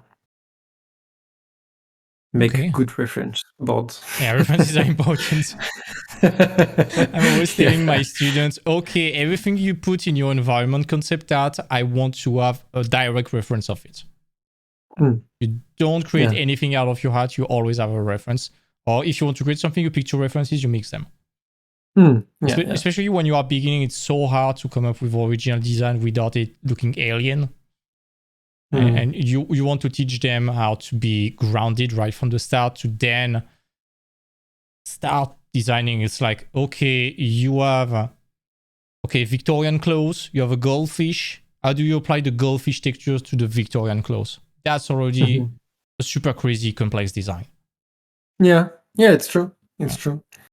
It's like Bjorn also was always telling this, like using the what if technique. Yeah. And trying and taking a stereotypical concept, like kind of what everyone would guess, like a ninja, and adding a twist to it. Yeah. Like a ninja that uses, I don't know, whatever, like a liquid or corrosive liquid or something like this, and then already you have a twist that or uses light or shadows to do something particular. But then having like, what if a ninja is not only I don't know if I'm explaining correctly what. Yeah, I understand what you mean. It's to break the stereotypical aspect of it, I guess, and to add something interesting. Like, what if ninjas are not fighting in the night, but if they are fighting in the snow, for example? Yeah, for example, there was things who did something like this also. He has a video about that, I think. Oh, cool. Like, what if it's not directly what if, but he was designing a Japanese temple in snow environment or something like this. Not something we are used to see directly. And then adding that twist, he has a concept that's really original and really complex with just one twist. Yeah. Cool. But yeah. Speaking of videos, do you have any tutorials on your side? No. I've been thinking of doing some, but I haven't found the angle yet. Okay. Because I don't really want to do something about technique, because I know that there are way more like technical or more advanced artists than me that has those kind of videos. So I'm happy to just refer to those ones because they will be more insightful. Something I think I've been thinking about is more on how to approach your art career, learning about yourself, because that's, to me, the main aspect as being an artist. Because if you know more about yourself, you will know more about your taste, then you will know more about your art, and then you will align all of this in like step by step, and then you will just grow. I absolutely love what you just said. This is exactly what we have been talking for like 6 months on the channel. Yeah. I'm so versed into psychology, knowing yourself, meditation, hypnosis, and stuff like that, that to me, it makes sense now to compare that to art, because I don't know what you think about that, but I truly think that as artists, we have a very, very privileged access to our subconscious. And sometimes when we all have, as an artist, some kind of comfort zone, some things that we love to draw for whatever reason that attracts us. And it's always some kind of shelter for us. When we are feeling bad, we are getting back to drawing that because it's soothing for us. And when we start questioning that, we learn so much about ourselves. I don't know if that does the same for you. No, I agree. And it's funny, yesterday or 2 days ago, during dinner with my wife, we realized that one of the themes I love the most in stories is people going through hell or to hell for someone and coming back. Because that's the story of my graduation movie. And that's why I love so much the game Hellblade: Senua's Sacrifice. Oh, okay. And there's a couple of things. I love the story Dante's Inferno. Yeah, Dante's And Inferno. And all of Heracles that. having to save Theseus from hell too. Yeah, there is a Eurydice. I forgot in Greece. Yeah. Yeah, is this right? Yeah. She gets trapped there, and yeah, she realized, okay, you have a theme. So yeah, exploring those things, I don't know, it's things that speaks to you to a deep core. Yeah. And they drive you. And basically, when you find your drive, you can do things without getting tired, without getting stressed or sad, because that's really what your mind is made. This might be a bit of a personal question, so feel free to answer however you want or to not answer if it's too personal. But have you questioned why that idea of going through hell and back is so meaningful to you? It's a good question. I think we realized this too recently. I haven't really had time to think about that. But it's a good question. I was wondering, like I've been wondering about this for the past 2 days, actually. Yeah, because that's a crazy story I've been telling some people already. But I think you have seen my owls, because I was drawing. I'm still drawing them under the radar, but I did some hypnotherapy last year about some procrastination, some mental stuff I wanted to fix. At some point, we broke from the hypnosis because it was too much. We just discovered what was the root cause. And I started the session. I was like, I'm always procrastinating. And just for the example, I was talking about my owl project. I was like, I have this owl project. It's obsessing me every day for years and years. I'm thinking about it all the time. And for whatever reason, I'm procrastinating on it and not working as much as I wanted. And when I broke, I was in a miserable state. I was horrible. And hypnotist, he had never seen my work. And he was like, hey, you know what? Your owl project, what is the first picture you ever did on that? I was watching at that, and it's the one with the big owl protecting the smaller one. I was like, holy shit. The root cause of my problem was just because I was missing my parents and my dad. And there's everything into that picture. And this entire project is everything about my own story and what is inside me. And it was like, it came out of nowhere. And it's obsessing me. And for whatever reason, it's telling a lot of my own personal story. And I truly believe that every artist's comfort zone is about their own story. Yeah, that makes sense. Yeah, it's true. Yeah, I wanted to ask you about hypnosis because you mentioned earlier. So you did some hypnotherapy. Yeah. I have some. I've been doing this quite heavily since 2020. Okay. It has been life-changing, dude. Absolutely life-changing. I'm not saying it's working for everyone. And I booked some pretty expensive guys from the US. We did the session on Zoom. I can send you the link after if you want. They're quite expensive. You can get them for cheap, but I wanted to go with very serious people that were recommended by my mentor. And it has been life-changing. It was like, I've been doing a lot of psychology before going to psychiatrists and stuff like that when I was a kid, because it's like the precocious child problem. You are bored at school. Teachers don't know what to do with you. You don't know what to do with school. And you're sent to a psychologist because they don't know what to do with you, basically. And psychology was good to help me diagnose the thing and to cope on a daily basis. But hypnosis really allowed me to address the root cause of that and to crush it. And it was almost an overnight change, to be honest. Okay. Because I did the session, it took me 2 days to recover. And after 2 days, even my mom was not recognizing how I was behaving. Okay. Yeah. Wow, that's impressive. I'm surprised that it even works for Zoom. Like, I don't know, because I've always I don't know much about hypnosis. I only know what we see in TV. So yeah, I'm just surprised it's not like, at all like the spectacles. Like, okay, imitate the dog peeing on the street lamp and stupid stuff like that. This is kind of ridiculous, and it's not either. Yeah. Okay, give me your credit card number, please. Can you repeat that? Okay, and the final number. Thank you. Okay.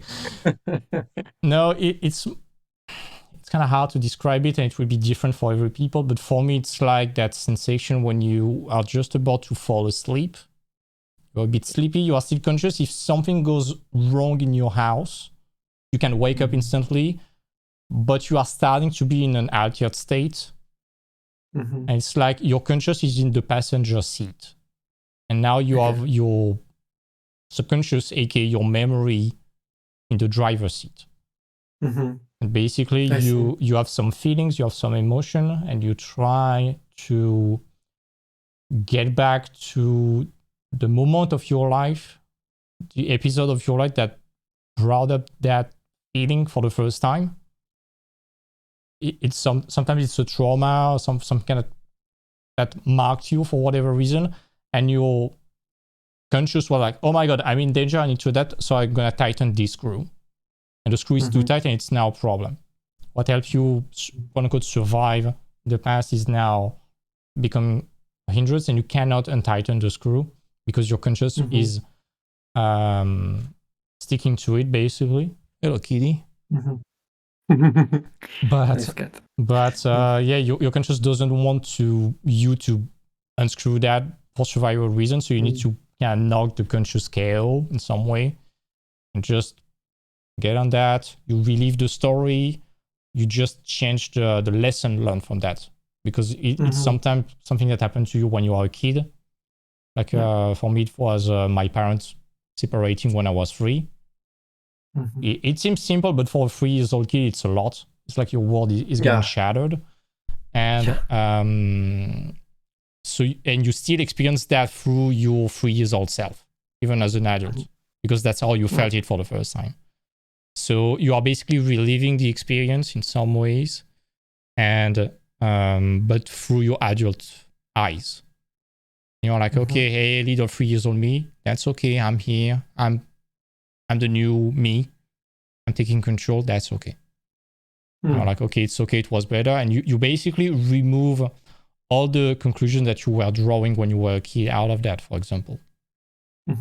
So it makes it more normal. You accept that, and it's kind of shady it's kind of dark to compare that to removing a tumor or something like that. But basically, when you remove a tumor or cancerous cell from the body, there's nothing. You feel emptiness, but the body refills itself with something good, basically. It's exactly with the mind. You feel that something is missing because it was conditioning your identity in some way, especially if it's deep and old. So you have nothing, but you're basically very fast, very quickly, you are filling that with what you want to achieve, what you wanted to do, but you couldn't. So you just have to remove the stuff, and the rest is filled with positivity, basically. Yeah. It can be similar with meditation too. Yeah, it's true. I've been doing because when I was really young, like a teenager, I was extremely shy. Yeah. And that's always something that bothered me. So I started to do a lot of self-development and learn reading about books. So it started with the most obvious, the NLP, neuro-linguistic programmation. Yeah, NLP. And I got I got the book NLP for Dummies. Okay. That was my starting point. But actually, I learned a lot, and it was a good starting point. And then I got other books that sound as cheesy, like the 10 Keys to Success and things like this. But they had some exercises, you know? Yeah, I read it. This one has a really interesting concept, the affirmation. Yeah, daily affirmation, yeah. Yeah, this is actually something that's I found really powerful. Every time I was doing this, for the next few days, I was feeling really down, like I had the weight of the world on my shoulders. Yeah. And then after that, it's like processing time when your computer is loading, the tiny wheel. Yeah. And when this is done, I had a rush of energy and like motivation and stuff is really crazy. It was really, and every time I was doing it, affirmation like doing is the so repetition. strong. Affirmation is very strong, especially when you write your goals or what you want in the present tense. You write it on paper. Exactly, like let's say you want to be an art director in that company. You write, I'm an art director in that company. It kind of brainwashes you to start believing you can do it. Yeah, I think the trick is, if I remember from the book, is to ask you a question that puts you in a situation you're not yet. Like, why? Like, why am I? How did I get there? How did I get rich, or how did I get a good, like, the job I want, something like this? And because you assume in your question that it's already the case, like the author of the books take for, like, as a starting point, that your brain is just a solving machine. So then it doesn't have any other it can't do but answer that question, and because it's tricky, it has to lead you towards that. But it was really interesting, the NLP and all of this, to start to align your subconscious goals to your conscious goals.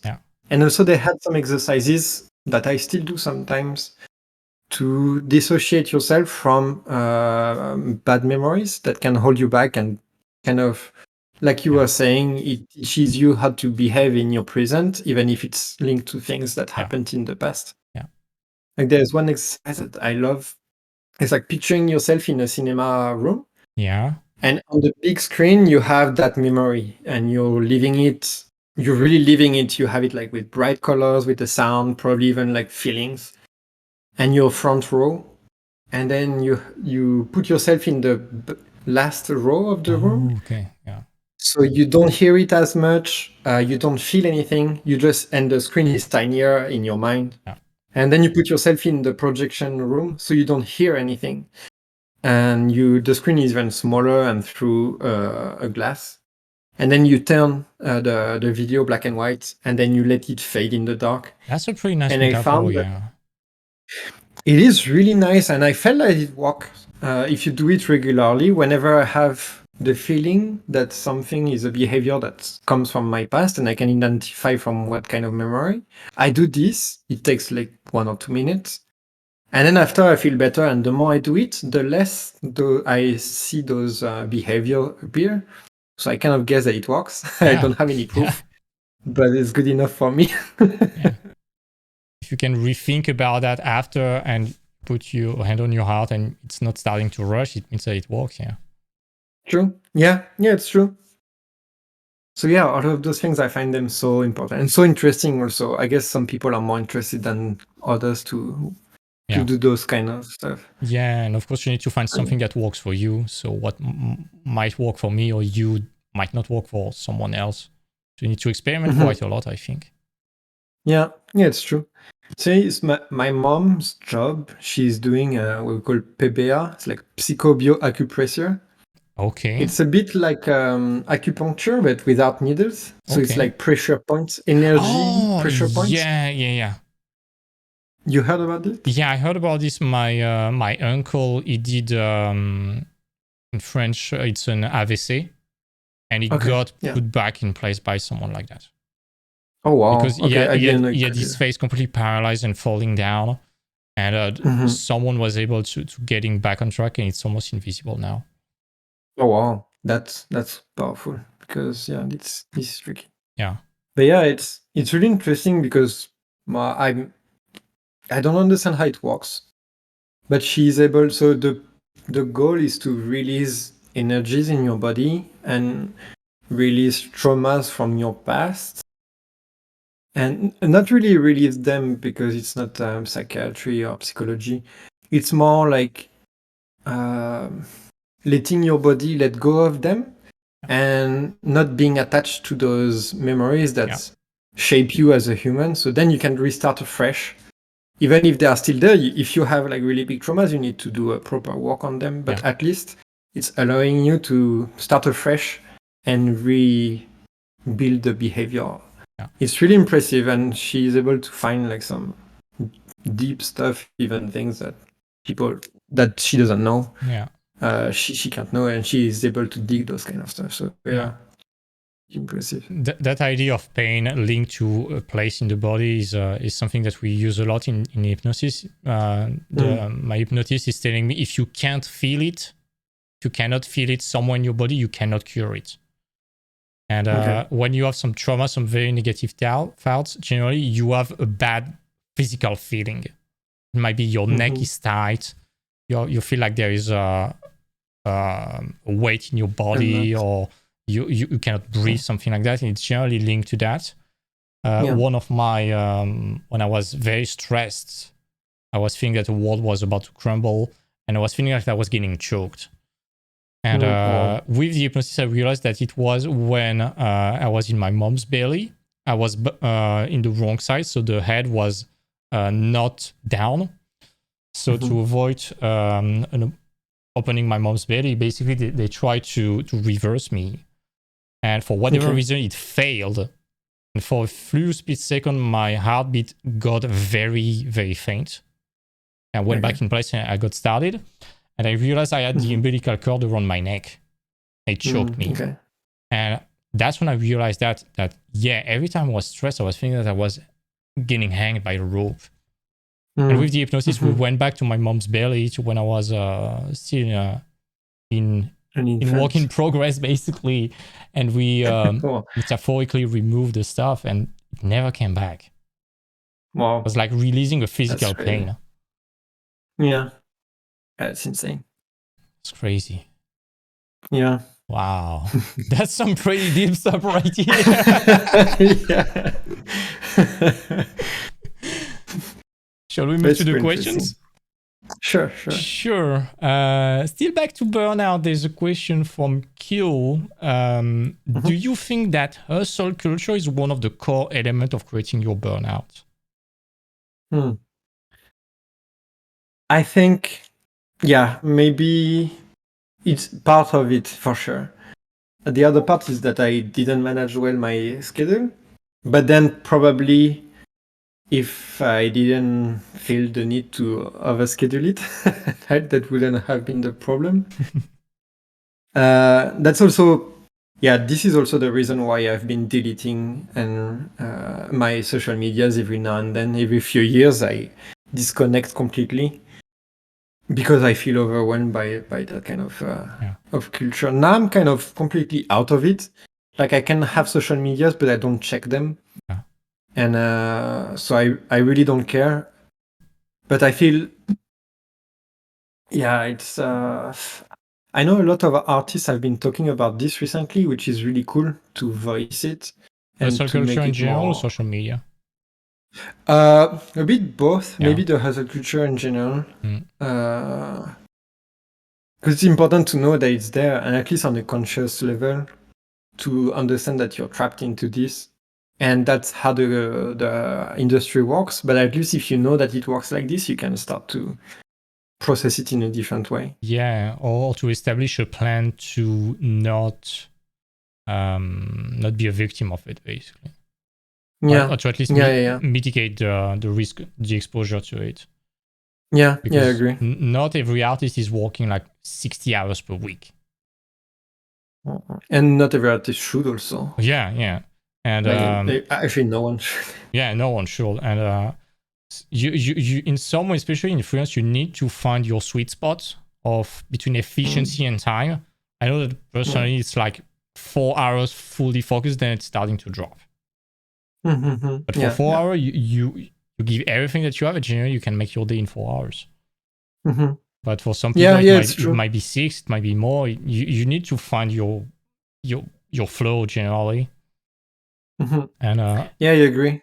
Yeah, and about hustle culture in general, there's a lot of people telling you, you need to work like 16 hours per day. You need to take cold shower. You need to eat 6 eggshells for breakfast. You need to shower with liquid nitrogen. Otherwise, you're not a true artist. You do not deserve. No. Slow and steady wins the race. It's a marathon. It's not a sprint. And killing you at the beginning will not help you in the long term.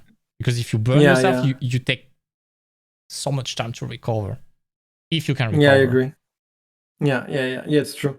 At the same time, I think if you are really, really early, like students, you can go overboard and really do as much as you can, as much as you want, because then after all the work that you will be doing, all the mileage you will gain during your studies will be gained, and after you will be able to have like a normal pace of life. Oh yeah, definitely. But if you're able to put in those hours at that time, it's the best. After, it becomes harder because you need to make more decisions and you have more responsibility probably, and you have less energy. So also for sure. And during the studies when you're really young, why not? I'd say because also you're more resistant to that kind of. You can sleep for like 3 hours and you're fine. And, I was doing this at school.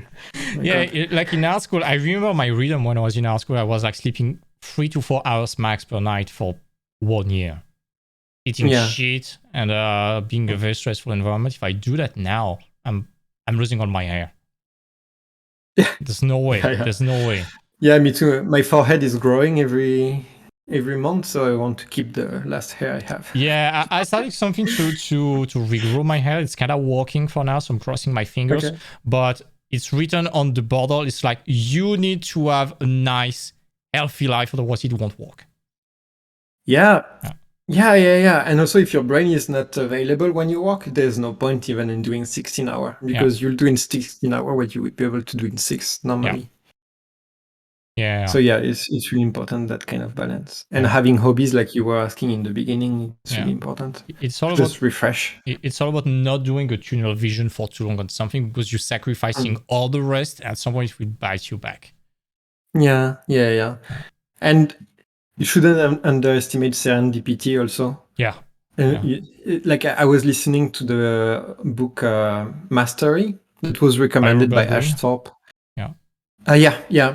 Very good. And he talks about Darwin at some point, and how he discovered his calling. And it's completely random. He wasn't even looking for it, and because he was just available mentally, that he found this, and many other of the people that he referenced in the book, it's mostly this. They were doing everything they could, but they were also available mentally to receive from what's surrounding them.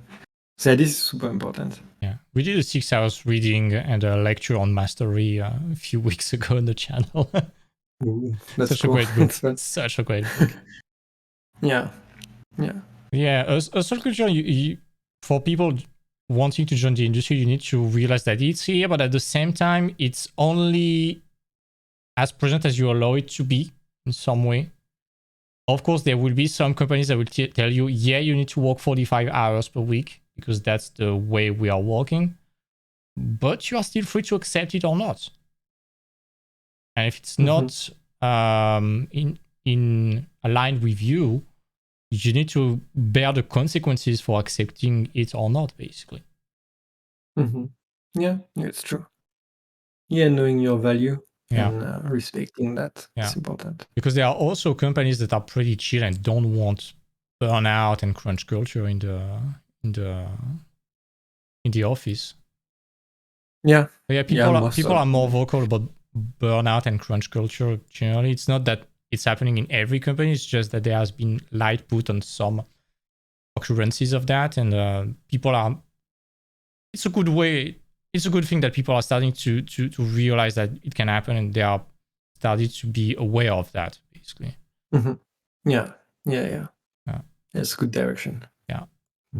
Next question, again by Kyo Art. Since art requires a lot of time and attention, how did that affect your social life? Was it a hindering process of developing yourself? Not really, actually. I really, because of my personality back then, I was so shy, and I often had it's not depression because it's not that strong, but I had. Some people say it's because I'm Scorpio. That's the way it is. But those low and ups and low and downs, in the mood. Yeah. And so often I just wanted to be alone in my room Yeah. And what I was doing like 3D, and I was drawing and stuff. So in a way, that was a way to cope You're just with pretty my introvert. feelings. Yeah. And so it didn't affect too much my social life directly, I guess. My social life helped my art in a way, my art growth. But yeah, I for sure I wasn't too much of the party guy. I became way more when I arrived in London, actually. Yeah. To a point where sometimes, like, I don't even recognize myself when I'm in parties. I'm like, whoa, I'm way more extrovert than I thought I was. Which isn't bad. It's fun. I'm having fun. Yeah. So yeah, I guess I was lucky not to have to make too many sacrifices. I probably didn't work as hard as a lot of people do. Sometimes they really cut everything and then they become those kind of art monsters. But it's okay. I'm fine with the path so far. Yeah. I'm going to my own rhythm. Yeah, about art monster, that's something that we start to see quite a lot in some very famous people in the industry. I won't call the name, but some of them, they reach like 30, 35, 40 for some of them. And they are having a massive life crisis. You have some big names that have completely disappeared from the radar just because of that, because they were like, hey, I've sacrificed everything till my 40s, till my 35. I have nothing else aside from art. I've been secluding myself. I've been sacrificing everything. Is that a life? Yeah. And that's where you realize that you need to have the rest in your life. Mm-hmm. You need to have friends. You need to develop your health. You need to do something else than just art in your life. Of course, you will become very good, but at what price, basically? If that's what you like, sure, do it. But most people, they are... some of these people, they are almost lying to themselves in some way. They are trying to trick themselves into thinking that that's what they need to do on a daily basis to be happy. And they tend to chase something that it's not reachable. Yeah, that's something also I always think of, and I want to like tell people is be how do you say, balanced, be truth with yourself. Don't lie to yourself. Yeah. Like, because it's easy to think, okay, I want to be the best in the industry. I want to be as good as etc. But also, that's something that's cool to say. But is this really what you want with your life? Truly, like deeply? It's something really different. It's really hard to pinpoint and to realize. I don't know. You need time and you need a lot of introspection to realize that, because then the level of involvement is completely different. Between, okay, what I only want to do art in my life. That's the only thing that brings me joy. Then that's fine. If you want to fame, if you want to be the best, maybe it means that there is something else that you're seeking, and then you're finding this way, and maybe. So yeah, finding what you really want to do will dictate a lot your level of commitment and what you need, the sacrifices you should do. That not necessarily the one you need to do, but the one you should do according to your life goals. Yeah. Cool.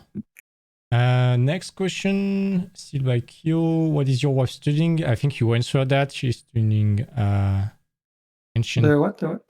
What is your wife studying? Art history and philosophy and anthropology. So that's her the beast PhD. For your obsession with myths and legends. Exactly. Yeah. It's such a nice compliment to being an artist, to have someone like that bringing you some new anecdotes and stories and cultural references. Yeah, and it's completely amazing. Like, sometimes it's mind-blowing. All of the things that we think our industry going through, that's something new. People in the Renaissance, they were having the same crisis and the same debates, exactly the same problems. Do you have any example? Like, not... for example, when they started to use projectors to paint, like rudimentary projectors, or even copying their own sketches to reproduce. It's like basically copying and pasting. like there are people that were thinking that it was like you're not a real artist, you're cheating, and then photo bashing was the same. Or 3D, you're not a real artist, you're cheating. Yeah. And there is things like there's so many examples of that. And artists, they always took as many shortcuts as they needed to get to their result. Yeah. And this is easy to just forget because we are caught in our tiny bubble of concept art world. Yeah. But then those questionings have been the same forever. Like every artist of any century. Even in the Stone Age, when they were doing some cave paintings with the marrow that they were blowing through bone, it's like, hey, you cheated, you have not been drawing the hand. You should have pixel painted that by hand instead of using a mask. The first photo bash ever. The first photo bash ever. But yeah, so this is really cool. It puts into perspective the tiny problems we think we have. Yeah. It's like, yeah, it's just happening again. It's always the debate about technical versus creativity. Apparently, you need to pixel paint everything by hand and you need to suffer if you want to be a true artist. Yeah. It's all about suffering. Definitely. Like, if you don't suffer, you're not an artist. Why? Yeah. Where is that tortured artist myth coming from, please? Can there be happy artists? Isn't that the goal? It's true. Yeah.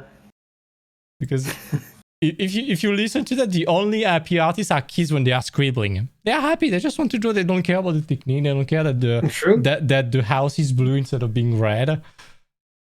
They don't have an art director telling them, "Can you move the house a bit on the right?" So, well, actually, little Timmy, you will have to redo the drawing because the client changed his mind, and I'm sorry about that. But we won't give you an extra money for that. Sorry. No more cookies for you. All right, next question by Sweetie Twilight. Do you have any current dreams that might or might not be related to art, I'm assuming? Good question. Dreams, it's really wild. Like it links a bit back to what we were saying about the fact that I start to have less and less long-term plans. Okay. And enjoy more what's happening like in the moment. For example, I'm super mega grateful for where I'm right now. And then being able to work with my best friend on a project where we have full creative liberty. Working at Square Enix, which is a really cool company, having still ties to Toei where I'm enjoying. So, and then doing my own like tiny side projects. So being able to do all of this already, it feels like a dream because I don't really have many worries on my hands. I have like really cool life. I'm living with my best friend who I married also. So yeah, I'm like, why should I dream more after that? I don't know. Just keep it going like this and I'm happy. All right. That's good. Hugh was asking, what brush do you use, Kappa? The Krita one I was telling you about. We're gonna have a look at that for sure. Yeah. Another question by Eddie, of course. What were your inspirations at the beginning and what are they now? I've always been inspired a lot by Japanese culture. I always loved samurai and all of those things, and like anime. I was drawing a lot of anime when I was younger. Yeah. Were you? I'm assuming you were already watching like Mecha, like Evangelion, when you were very young, right? I don't know if I watched them that early. What did I watch when I was younger? I definitely started with Naruto, I think. Dragon Ball Z also. Okay. I think that was my entry point in the anime. Yeah, it's always funny to see how that's something described in my story too, but things that we really like when we are kids are detecting so much of what we like when we are adults. Yeah, definitely.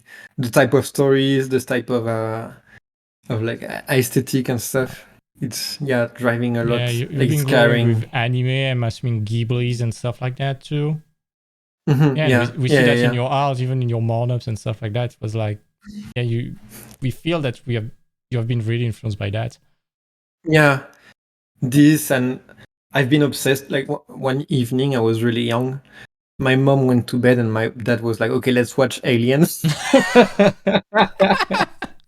And I loved it. I got obsessed. So I always like take reference into this, and like just the feeling and the emotions I had back then. So yeah, those things. It's true. It really keeps, like, it stays with you forever. Yeah. Great. And what are your references and inspirations now? I'm assuming they are still a bit the same, but there might be some new stuff added to the pile. Now I'm referencing more and more, actually, art history. So I'm going deeper and deeper into what people are referencing in their work. So, for example, yesterday my wife showed me a book. It's like it's written in old Italian and stuff, and it's basically the dictionary of iconography. Oh. So every time in religion you have someone representing charity, death, poverty, there is a code on how to represent that correctly and accurately. And this is amazing because once you know the deeper meanings of things and how you represent them, so they speak to a core level to people, however you put around that after has really a big impact. Yeah. So I'm trying to go more and more into this. I have a book, I don't know where it is right now. It's the book of, what's the name? Of symbols. The Dictionary of Symbols by Jean Chevalier. It must be this one. The one with a phoenix on its cover. Yeah, that's the one. I have That's the one. It's amazing. It's amazing. Absolutely it's amazing. Crazy. You have L'eau et les rêves by Gaston Bachelard. He's a French philosopher. And he's going way more in deep than that. And you have also the work of Carl Jung, going very deep in the archetypes and symbols too, especially of dreams, because dreams and symbolism is very tight. It's like, let's say you are in a moment of your life when you don't have the control. You might dream that you are in your car and that the tire is flat, or that you cannot stop the car for whatever reason. And it's basically a universal symbolism trying to tell you something. Yeah. I love those kind of stuff. I really love it. And I think that's what I try to get inspirations from, rather than referencing other art. Of course, I love looking at art and I love looking at other artists' work. I get inspired by that, but I try not to be the main source, but more like a medium through what I want to convey. Yeah. Some aspect of it, but shouldn't be the root of what I'm doing, I think. Like, that's what I try to do. Great. I'm running out of questions, I guess. If the chat wants to ask other question at the last minute, but as a final word, do you have any word to say to people watching either live or maybe the replay that want to join the industry? Do you have any tips, any message for them? There's another question after that. Yeah, for someone who wants to start, I would say, like, if you really are at the point where you're starting, you don't know anything, start to learn about the industry, who are the main actors, start to learn who's doing what, roughly, by watching and listening to podcasts, a bit like this. Try to join groups on Facebook or Instagram or things like this to start to get your surrounding going in the industry. And then once you fill your life with this more and more, things will get more natural, and you will get answers little by little. And then be curious and don't hesitate to reach out in a nice way to people and be respectful of people's time. Because most of the time people are busy, but if they happen to have some availability and you can get some feedback, just use this humbly and listen to it. Because people with experience, they might give you an answer that you don't want to hear, but that's probably the answer you need to listen to. Yeah, and work your ass off when you're young, and pace yourself afterwards. Yeah, harsh truth, like an old martial art master. Yeah, exactly. Yeah. Blue, to bounce on your inspiration, what you said about inspiration, it's still better for newer artists to have more artists at their source of inspirations, right? I'm not sure I understand the question.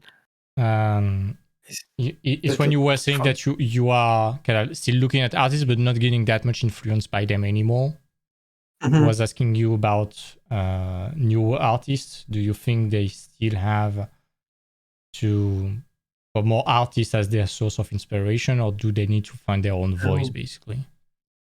I think if you're new, if you're starting, it's okay to reference other artists, like find an artist that the universe or the style really speaks to you and dive into it. And then eventually you'll find your own voice and you'll find your own references and the type of story you want to tell. Yeah.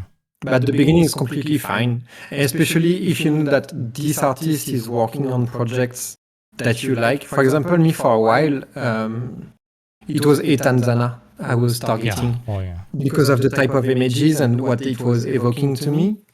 So I was really trying to study it, and after it evolved, I switched to Jamie Jones because my taste evolved and I got caught up with what he was doing.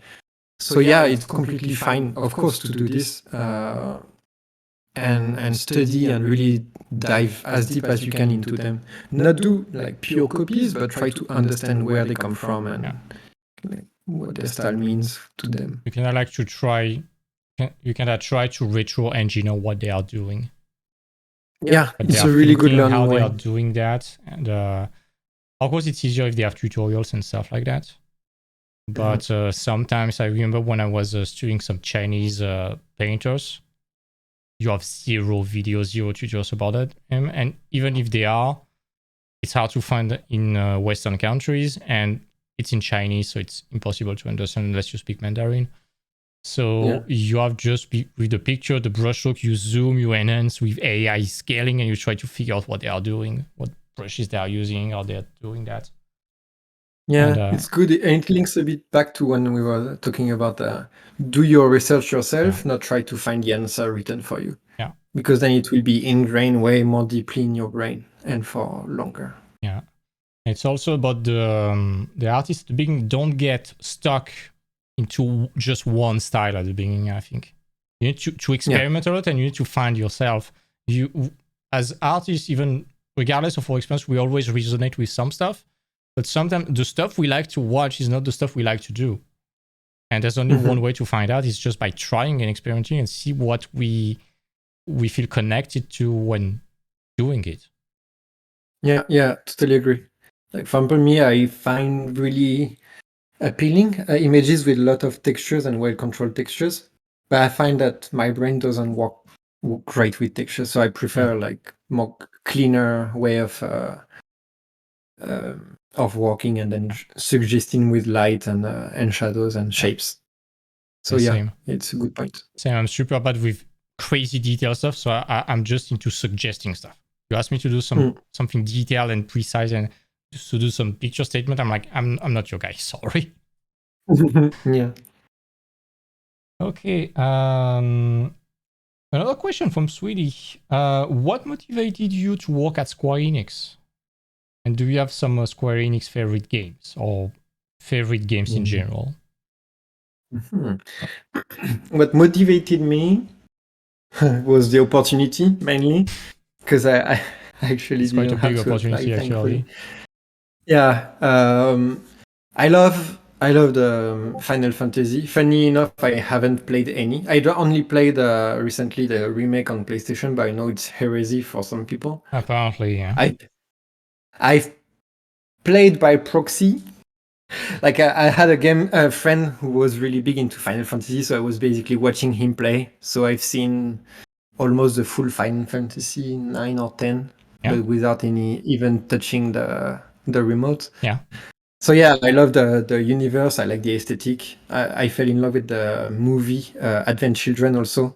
Yeah. Because visually it was really something that was pretty groundbreaking at the time, and the fights were pretty cool. Yeah. Yeah. I loved also the recent Tomb Raider game. Even the first one, I've played it when I was young. I was the trying old to ones. get really the first one, when you have the tutorial in the house and stuff. Yeah, I played really the like second one with my dad. It was the first video game I've ever played. Ooh, the one with cool. the dagger and the Chinese dragon. I don't think it's the second one. That's cool. Yeah, it's probably, it was also maybe one of my first video games, actually. Yeah. Nice. Any favorite games in general? Outside of Square Enix?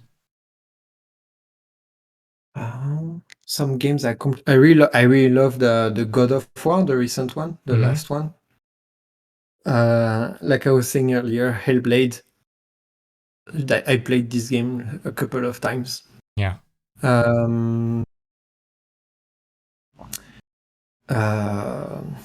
What's the name? Forgot. Ghost of Tsushima I really liked also. Very good. This was really cool. Yeah. Horizon. I haven't played the new one, but the first one was really cool. That's great.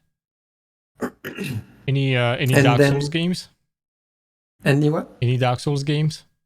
I haven't played any. The only one was Bloodborne. This one also I really loved. I haven't played any Dark Souls. I'm really surprised because if you like the overall vibe and message of Hellblade, you should really like Dark Souls, I think. Especially the third one. Okay.